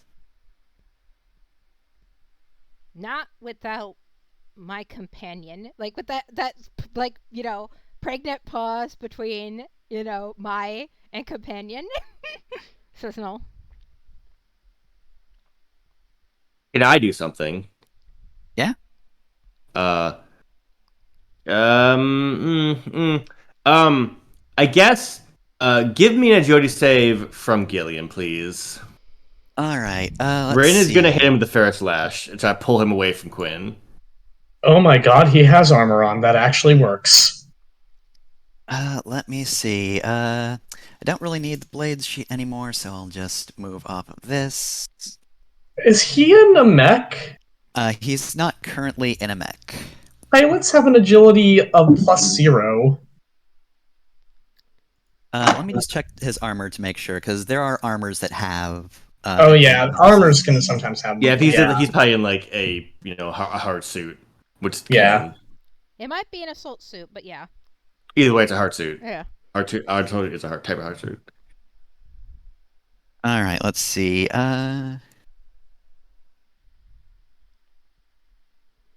Okay, so. All right, I think it just has an evasion of 8, so you just roll an attack. That was a... No, it's a save. He has to make a save. Yeah, so he has to beat a 10. No, he has to be. He has to be. He has to be better than a 10. Just beat Bryn's save target, yeah. Are the it has to beat your save target. Yeah. Yeah, okay. I'm expected to use a mech weapon on a person. Yep. Okay. Yep. It's Oh boy, here we go. I guess this is just flat D20, because, yeah, I gave him fancy armor that has other rules, but I don't think it has extra evasion. Rip. Wow. oh, wow! You just try to Pharaoh slash him, he steps forward Damn! and just slashes the whip. The dice are not on our side again. This is like the second time in this game, by the way, that somebody's rolled a ridiculous save on the Ferris Slash. Mm-hmm. And I will note the last time this happened, it was fucking Rasha. Mm-hmm. That is cool as hell. I have to admit. That is cool as hell. Bryn's mad, but that was dope. Yeah, Noel actually freezes, right? Because that is nostalgic. Yeah, I think all of us we're taking it back for a second because that is incredibly unlikely. Okay, Fafnir, this is probably the perfect time for a rat to zoom up and grab Quinn and fuck off. Probably, or no? Well, let me see. What are his actions? I did only get 10 on that road to get here, remember? So yeah. There are several eyes on Quinn, is the thing. I'm going to say...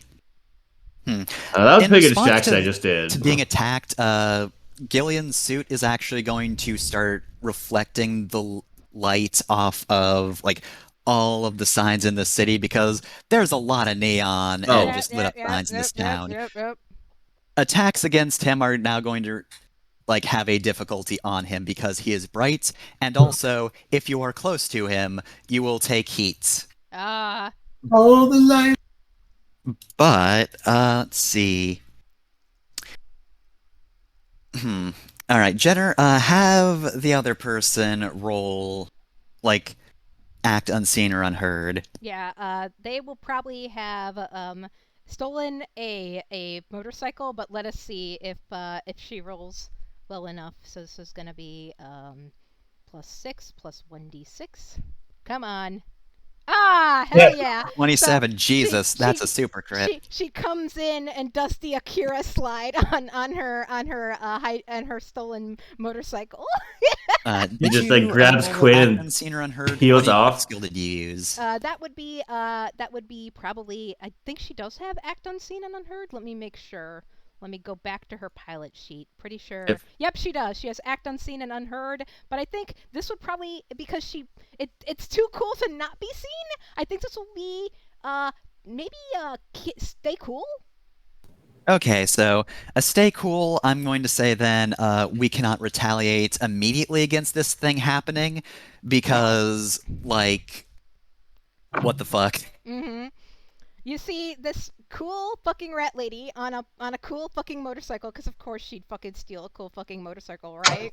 Akira slide in and just grab Quinn around the waist and then just roll, get up on the back wheel, right? And just for fucking, flex, right? Rev up and peel off. Oh, Bryn immediately gives shit. He does not care about Gillian at all. Yeah, Gillian's going to spend his turn getting in, like, his mech just comes down and he leaps in and just...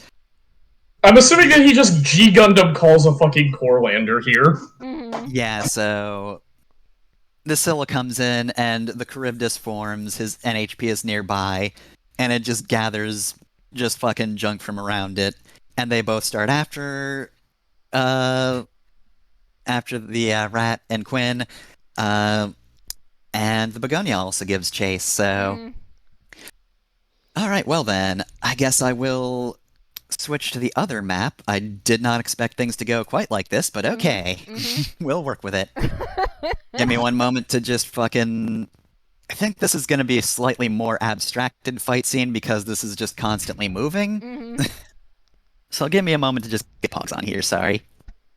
I think the main thing that I'm trying to get out of this is that she will at least temporarily get away with Quinn, but other than that, I don't care, right? At least 15 minutes of alone time with her. Oh, that happens afterwards, yeah, just okay, FYI. Cool. Yep, good. Yep, Cool. I leave this to you then.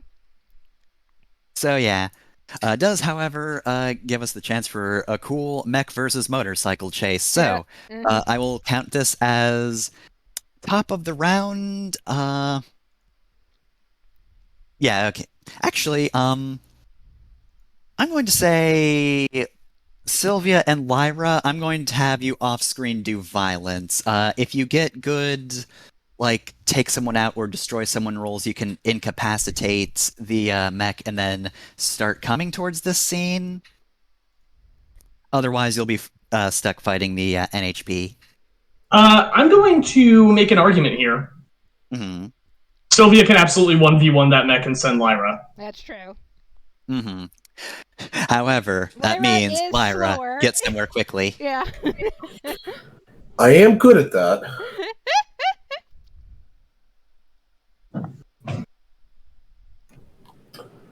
Alright, 12. So I will say you'll get the last move this round, but you will be here. Okay. I feel like this one's a risky one, so it's going to be a complication if I don't get 20. That's fair. Mm-hmm. I'll also give you, like... Okay, I'm going to say you'll act at the end, and also you might receive a difficulty, because I think basically you're just going to emerge ahead and just have to say, oh fuck, there they are, and just have to blind fire. Mm-hmm.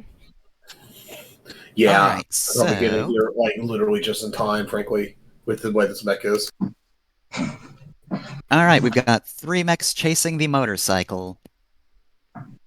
Mm-hmm. Who wants to go first? Probably Bryn. Yeah. Bryn is like he's just like dumping heat right now, trying to keep up with this thing because I'm sure it's fast enough where it's so exciting. He's gonna try to hit her with the Ferris Slash. He's gonna try to pull the off the front of that motorcycle, just whip her right off of it. I'm assuming being on a motorcycle should count for something on a agility check. Yeah, I would assume. Absolutely. We should probably spawn like a vehicle NPC for the thing, so I'll do that really quickly. It'd probably be a +2 if it's an NPC, right? Yeah, yeah. Or maybe a +3. It might be a +3 at this point because of what it is. So where is vehicle? I think we can put vehicle the vehicle tag on anything, right? Yeah, vehicle tag can go on literally anything. So I'm guessing I'm just gonna go like a tier 3 human, I guess, and then make it vehicle. Because Bryn is absolutely not willing to fire his guns at this motorcycle. Like, he would have shot Gillian, but he's not going to shoot a motorcycle with Quinn on it. Yeah.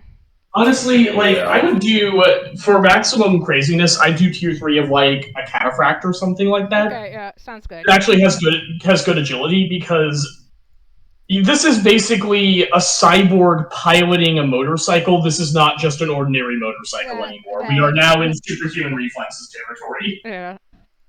Okay, and then It's a fucking Devil May Cry chase scene. Yeah, this is a Devil May Cry. Not in the motorcycle. So I gave it the vehicle template, and then I can add some shit to it, but don't worry about. Let's see what it can get. I guess it will probably. Yeah. I guess it will add. I'm gonna give it the bolas because that's fun. Hold on, let me see. Gonna keep reading. No, don't want that. Ignore difficult terrain, of course. Gonna give it the treads or hover. And I don't think... jumps. Yeah, I don't think it has anything... Like, I don't think the vehicle has anything else on it that would be useful. Oh, can fly when it boosts. It has, like, a jets on it. Let's go. Of course, yeah sweet jumps. Yeah, gotta have the... And then, at this point, I think she didn't steal a random bike. She had an escape bike pinned to the back of her ejection seat, and that's what she's riding. Yeah. This is her ride. Yeah, this is her ride. She's got the time. Yeah, so this will be, it looks like the evade of this will be 14. 14. And its speed is 8. So, yeah. Yo, it's faster than I am, then shit. Yeah. Yeah, so make a agility save. Yeah. All right. Its save, its agility looks like it is. Where is that listed here? Where is that listed here? Help. With evasion 14 is agility, 5 plus 4. Yeah, agility plus 4. Yep, here we go. Watch me fuck this up now, though. You need to roll a 12 or better. No. Yep. Come on. No. The Ferris Slash cannot be evaded forever. God Yeah. will not forgive. Of course, once you catch the thing, you need to So you have grab a- the motorcycle, keep a right? hold of it. Yeah. Well, yeah, I imagine it would be that'd be the metal thing, wouldn't it? Yeah. Okay, it has to go to the metal thing. Yeah. All right, And, so and narratively, I can like yank it, but I'm not going to yank it in the air. That's stupid. I'm going to just hold Yeah. on to it and say keep flying behind it Mm-hmm. because that's more narratively interesting than just You're yanking you're it. skitching this motorcycle with Well, a I'm flying, so it's basically like a leash right now, like a little dog running away from me. Mm-hmm. all right, so Like probably wrapped around like the back fairing or something. Uh-huh. all right. And Bryn's gonna broadcast like out the speaker of the mech say, "Don't make me pull this in the air. I will." Young lady, you stop right now. You're not her real dad. Listen, there's probably something in there. All right, so she should probably make an attack now. I think what she's going to do is let's see, must always move in a straight line, though it can move and boost in separate directions. So I think, having recently watched Dragonheart, what this thing is going to do is boost and zigzag between buildings to just like slam Bryn into those buildings. And I'm going to fire the back of the bike opens up, and it fires some bolas up at, well, Isadora, because she hasn't gone yet, whereas Bryn already has. Wait, no, Isadora has good agility. Bryn. Yeah, I'm not taking I have shit agility. Yeah, Well, Bryn I has- have okay agility. yeah, It's Bryn not. Bryn has shit agility, so Well, no, I have good agility now, but my base is not as good as Isadora's is. make an agility save. Okay, I get advantage because actually, because I'm in the air. Mm-hmm. It's actually very good for me right now. Here we go. Oh! 27, nice. Damn. Yeah, so you save as the bolas just completely go past you. They were electrified bolas, but dang, we are getting diced hard, Fefner. The cool thing will probably. Let me okay. That's good. Let me ask this, Jenna. Narratively, what do you want the outcome of this to be? I would what? I would like her to get away with her for exactly 15 quote unquote in-game minutes, but not Well, actual time. Like I passed, but, said, like, there'll be yeah, plenty of time after that'll- this whole that'll encounter. happen after this so encounter. Okay, cool. Like that's Okay. all Yeah. I want. So I guess. Then I have a suggestion. Then, she's got that sword, doesn't she? Yep. So probably just cut. Yeah, she'll just probably cut. Like once that misses, she sighs and pulls the sword. Well, Bryn has to dodge. Like it's not just like Yeah. it was him Yeah. getting out of the way. So like Yeah. Once Bryn. it goes slack enough where she can safely cut it. Yeah, I think. and yeah, it goes slack enough, and she just sighs and unsheathes her katana and lights it up with electricity, and then just cuts the cord. And then like turns into an alley or something. Yeah, we and I can't think- follow exactly. Yeah, and then I think like maybe like in a like Looney Tunes-esque way, Bryn slams into one of the buildings. Oh, absolutely, yeah. I imagine like Bryn is not. He does not give a shit about cloud damage right now. Yeah. He just doesn't want to shoot guns because he doesn't want to hit Quinn. So like he's probably like, I was gonna have if you dodge the Ferris Slash, you could just pull a car in the air by Yeah, yeah. accident. Ultimately, But yeah, I'm sure he's like bumping some windows. He's causing like he probably did a sonic boom and like shattered like a bunch of windows on like a skyscraper at some point, trying to keep up for. Yes. Ultimately, I do want the crew to get her back. I'm not removing my player character from the campaign. I just need this character and my player character to have 15 minutes alone for roleplay reasons. Then yeah, let's just have that happen. We don't need to do a Yeah, fight. Yeah. Then. So Yeah. how does this resolve narratively, Fefner? Like how do you have this planned? I would like to do one last thing before we wind up the scenario. real quick, Okay, yeah. And let's see what that would have added. Sylvia rolled an 18 on the assault check. I just wanted to see if I could justify thinking to myself that she wrecked this thing or absolutely wrecked this thing. Only a little wrecking. Only a little wrecking. I think that with that result, she got out of it finally, but it was a really tough scrap, and she was regretting sending Lyra after the first few minutes. I have bad news. This thing has a last resort. It will blow itself up and blow you up. Yeah, no, it won't, because I can get the fuck away from that. I can grapple you. With what? If she had rolled below a 10, that probably would have happened.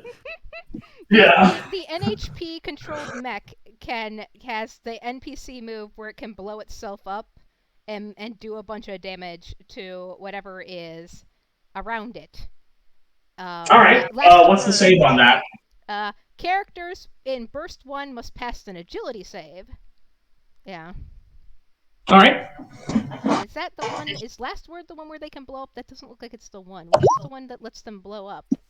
Is 17 or better the save target? 17 actually matches it, so you do in fact So- get away, but it does blow up in a very cool, like, Yeah. martyr fashion. Like, you've seen the martyrs do this before, right? Yeah. Yeah. So this is the point where Sylvia just goes like, you know what? Fuck everything, and try.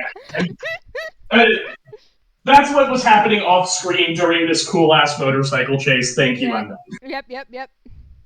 Yeah, she's effectively out of this. She's not catching up anytime soon. Yep.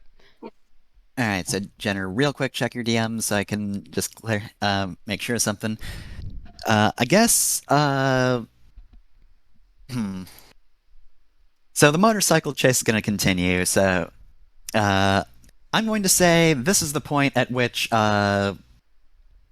she basically just turns a corner and then bam, there's the wolf stand. Mm-hmm. Lyra, take a pot shot. Mm-hmm. How far away am I? I'm going to say, like, distance doesn't super matter. She is just gunning to get past your legs, basically, or past you. Don't shoot at Quinn! Do something else! He's like yelling, like screaming over the fucking comms. So, Lyra has stems in her heart suit. And she is It's absolutely happening again. on juice. Lyra also has two other objects. A axe and a 3D maneuver gear attached to her mech. Oh my god! She is...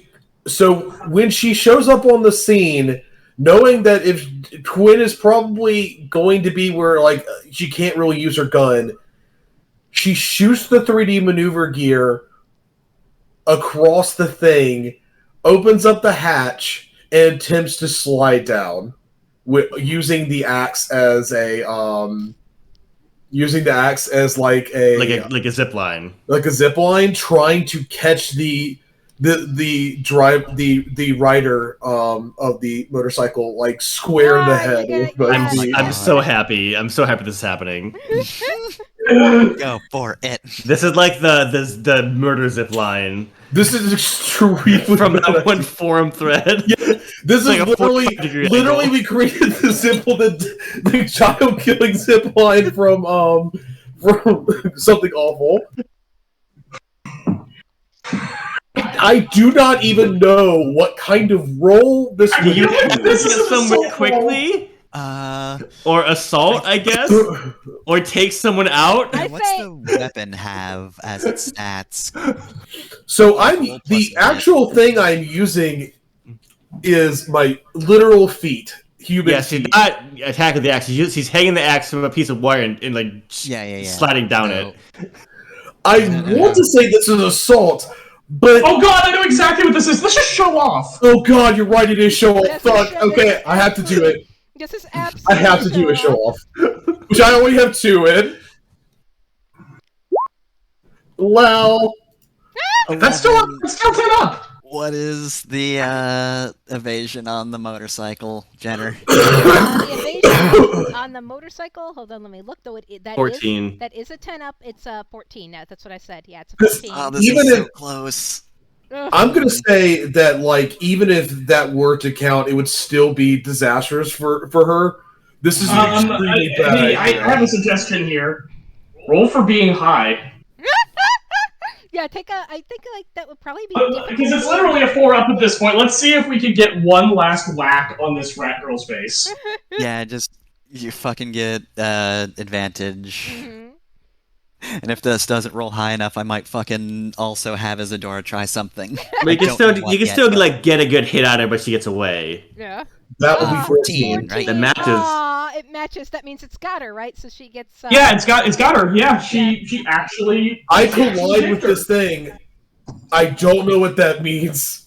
I think it means something narratively hilarious happens. Oh my So- god, okay. At this point, I'm worried I'm gonna kick Quinn accidentally. It's Okay, like so think- double kick Quinn off the back of the bike. Like, oh shit!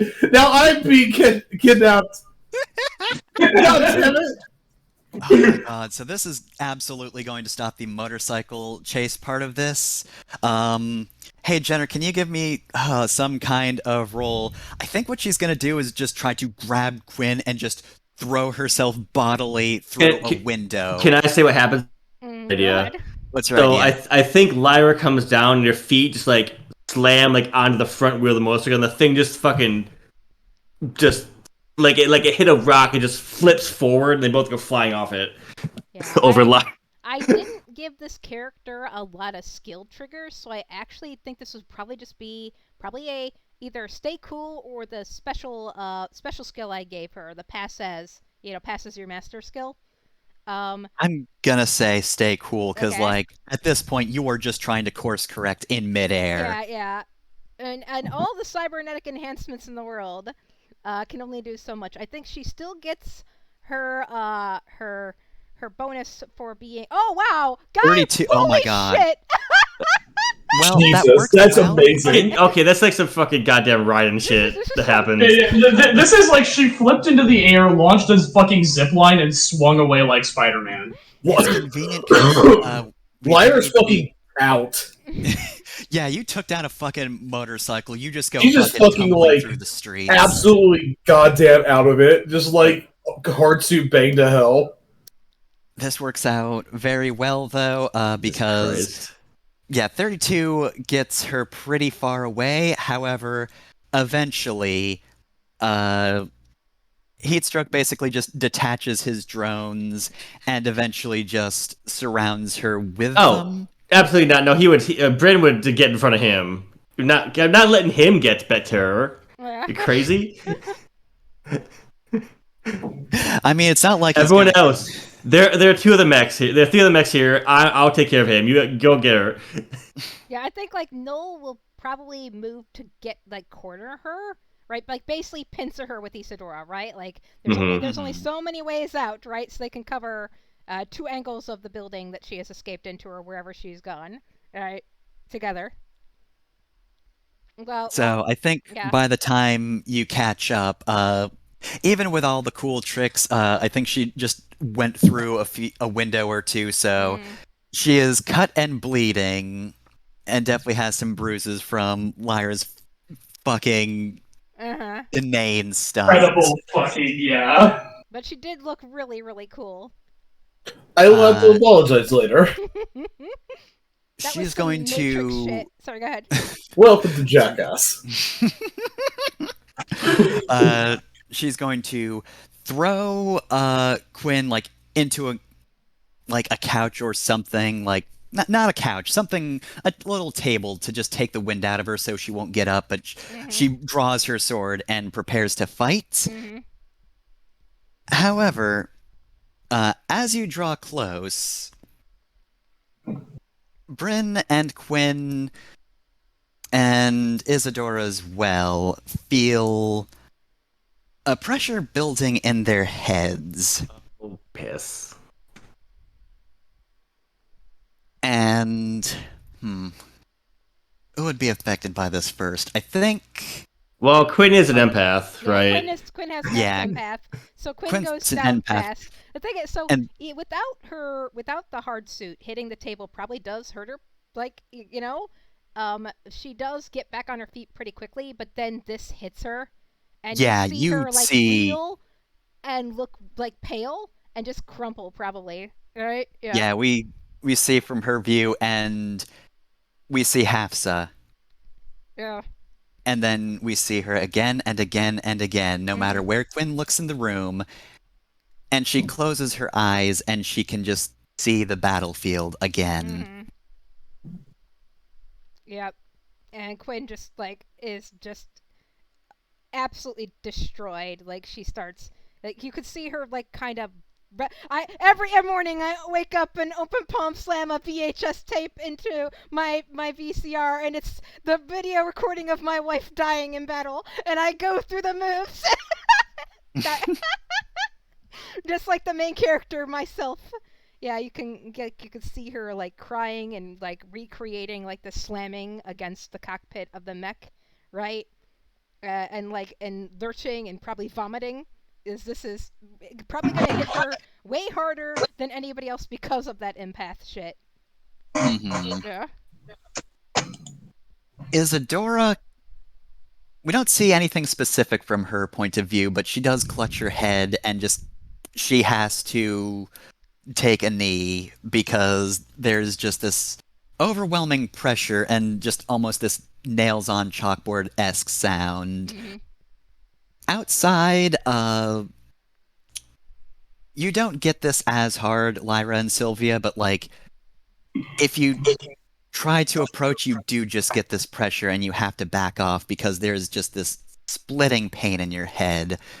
But for Bryn, on the other hand, for a moment it seems like you can almost balance yourself and you take aim at this Nimish. And then it feels like somebody is just barking orders at you. You can hear Vadim's voice again, but it's not like it was such a short amount of time ago where he was just this bleeding, desperate old man. He sounds... It's back like when he was his boss. Back when he was yes. I won't say youth because he was Yeah, probably no. still old. Can but- I say what Bryn sees then? Yeah. I have no Okay. idea. So what it is Bryn starts seeing like various missions they've been on, but like as if like Vadim had like been in charge of them and not Bryn. So like just constantly you would see like the other mechs that with him like blowing up and like getting destroyed in order to win. It's always like really sterile and like the kind of thing they show in like the news of like when there's like a like a fucking drone hit or something. But it's always like everyone else's mechs, right? So it's always like Lyra's mech gets hit by a missile, or Sylvia's mech gets like cut in half or something, and just like, but it's like every mission just like over and over again. It's constant, just like, ugh, it's awful. It's terrifying. And you look up, and it seems almost like that's happening now. Like, you just see... Like, Quinn's crumpled to the ground. Like, that's not even a vision you're having. That's just actually happening. But it seems like just wires and parts of the Begonia just explode and crumple to the ground. I want to say, too, Bryn was still in the mech flying towards it. So he probably, like, there's no NHP in his mech. Like, he has an uncle. So he just, like, loses control entirely. Okay, I was just gonna say, like, you sort of peter to the ground, but yeah, no, you can just fly into a building if you want. Yeah, no, he like totally like eats shit and like just crashes right into a skyscraper. And then a figure enters the room that this Nimish is in, and Quinn is in.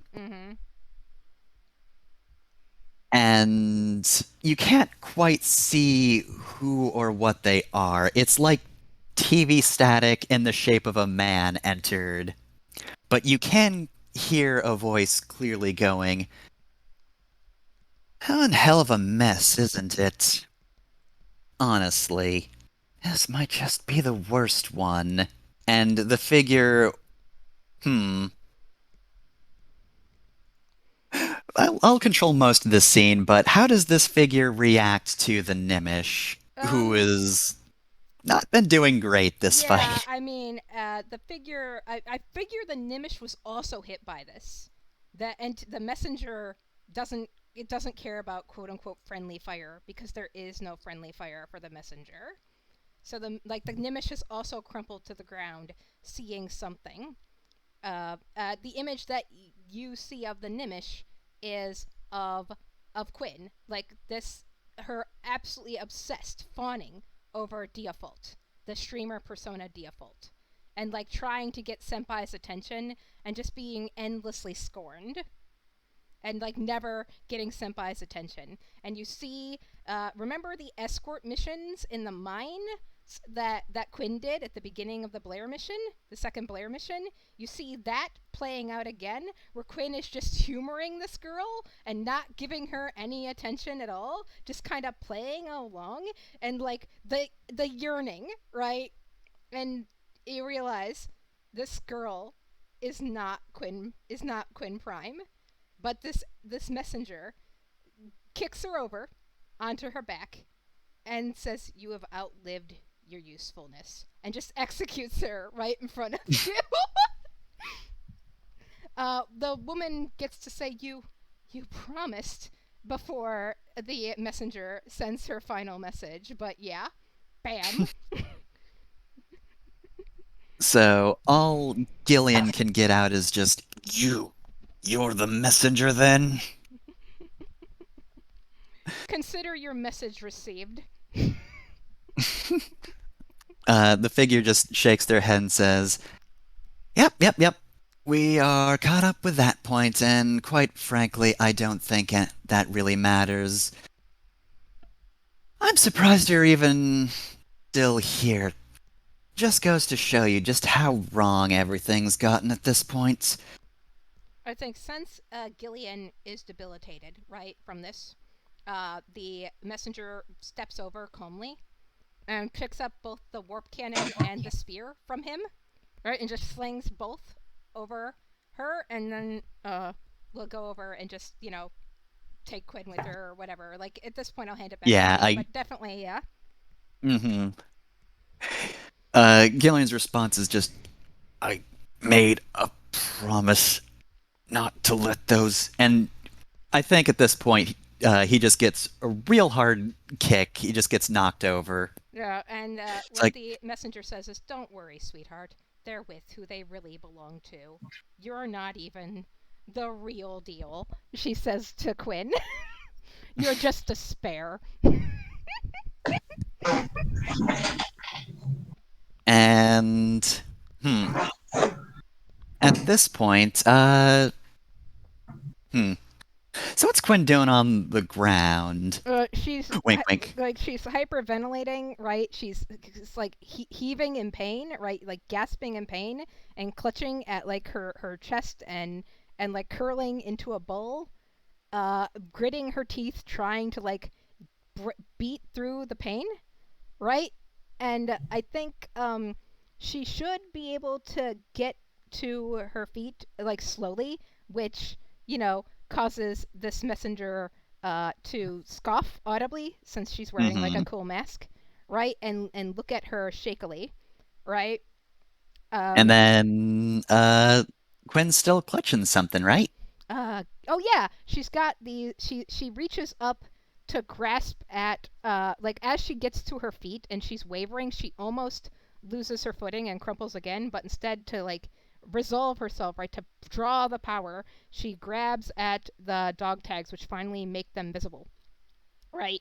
And holds them in a fist and steadies herself and looks up at her other self, her original self, with just contempt, right? And weariness. See, I'm still going to help you play this one out, because there's always something of value to be found. Though, quite frankly, and the figure just goes in, tears the dog tags just out of Quinn's clenched fists and goes, I really don't know why you think these are going to help, and just opens her own fist, looks down, and you can't see a face, but there is just a very noticeable pause. Yeah, and she starts trembling you hear a confused sound, right? Like because the name on the dog tags is not one that this entity knows, that Quinn Prime knows. And then like a sound of like a growl of anger, and she visibly quakes with rage. So that's, I think, the reaction that you can see. Who is this? And Quinn, is like grasps at her chest quickly, right? Like sucking in a breath, which should communicate to Quinn Prime exactly who this is. And then Quinn rasps out, "You didn't even know her name." No, and there's just a static that static connects screech with... that probably hits them again, right? With the same like trauma pulse, right? Doubles down. Oh, I wasn't gonna say that. I was just gonna say, bam, right to the face. Yeah. Punches Quinn right to the face. Yeah, and Quinn. I think Quinn does go down because this is an augmented suit, right? This is an assault suit. So Quinn's definitely going down. Yeah. I think at this point the messenger says, "You are nothing! What do you possibly have that I don't have?" And Quinn from the ground says, "Her." And then she gets kicked. Mm-hmm. And at this point, the figure's just going to pick up Quinn and just leave. Yeah. There's a very determined stride out of the building. I think, she says, no, but I will find it out. And she grabs her and picks her up and just, carries her out under her arm.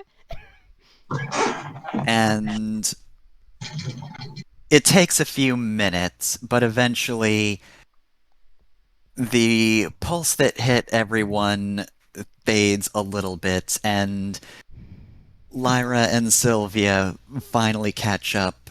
What Lyra and Sylvia pass is Null, crumpled on the ground, because she's alive. She got hit by that shit too. And she's two entities, so she got double the trauma. So Lyra and Sylvia will actually come across Null, just sprawled out in the street in like the Yamcha pose, just completely taken down by trauma. By the trauma that Jagannath has from being enslaved by Quinn Prime for eons, and all the trauma that Hafsa has from losing her people, losing herself, right? Her numerous personal failures that she blames herself for. Null is just barely hanging on, like almost catatonic from the trauma. So this is the point where I think at this point, Sylvia is not feeling good. She got hit by that too, even if she was at a reduced radius. And there are definitely a lot of things where, like, if this was being broadcast wide spectrum, if it was hitting stuff from our own subconscious versus, like, things the messenger thinks they know about us, there would probably be a lot of small things Sylvia would have had very, very specific, impressions of. Mm-hmm.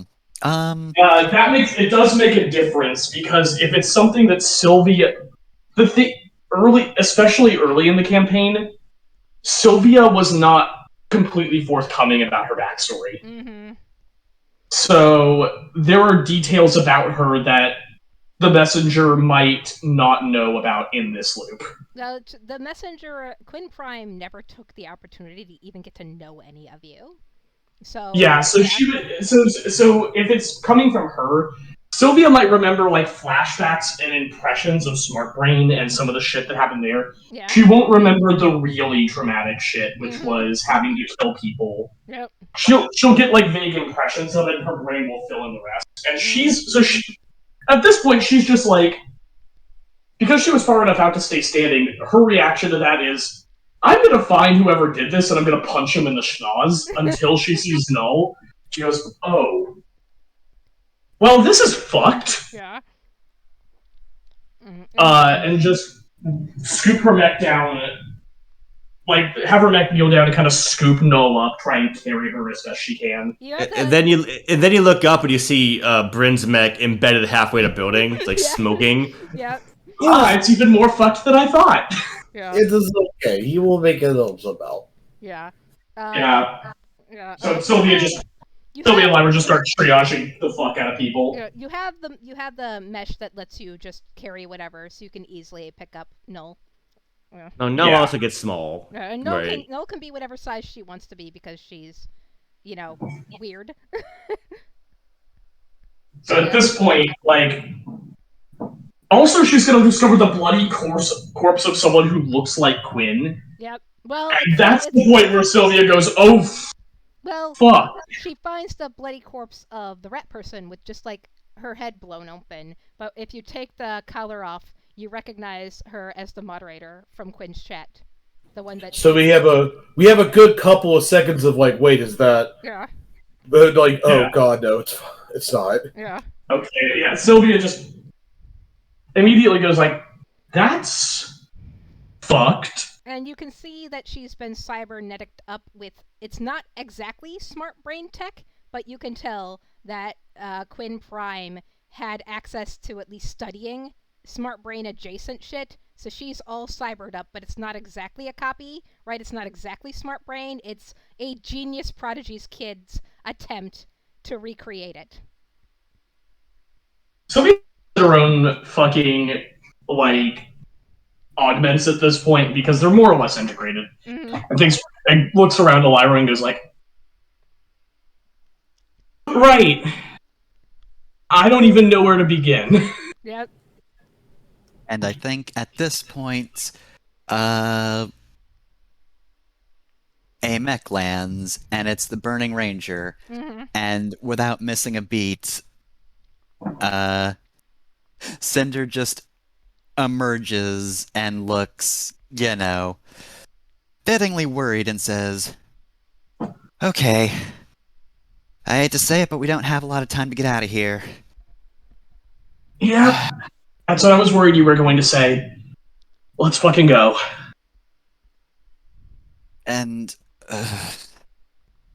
could somebody who has the number call Lionel? And that's where we'll leave off. Nice. Cool.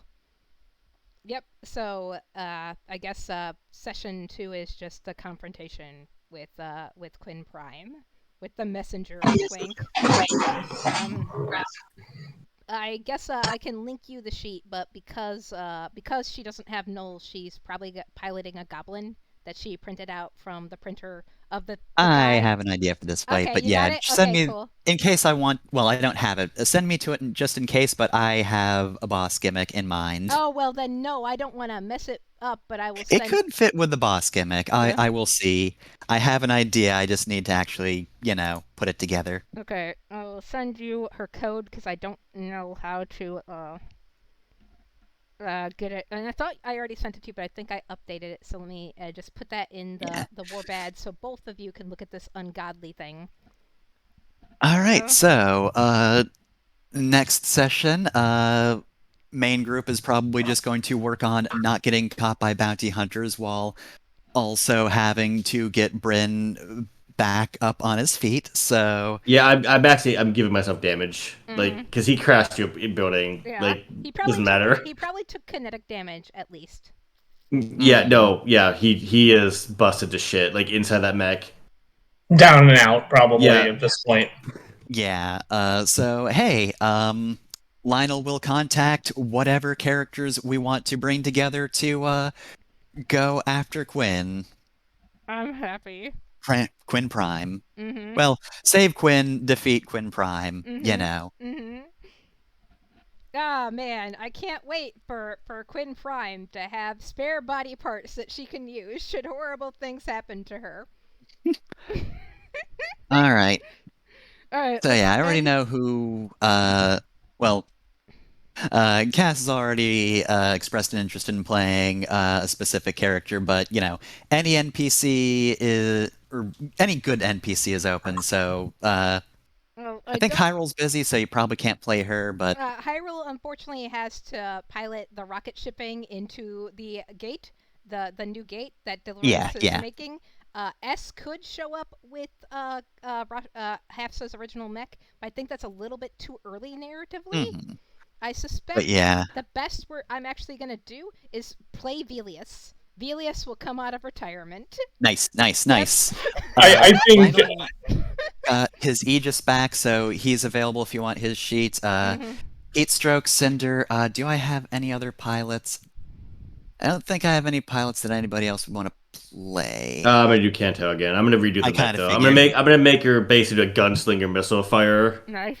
Instead of the guns like Bryn has, because the cool thing about gunslinger with missile is if you use one to burst, you can get multiple hits on one attack and knock that die down real fast. If Lionel is an option, since I'm so good at romancing you in character, I will gladly take Lionel to fight side by side by his crush. All right, well I'm gonna go to bed. Send me that sheet. Gotcha. Night, guys. Good night, everybody. Night, everyone. Bye. Good night. Thank you for cooperating. Bye.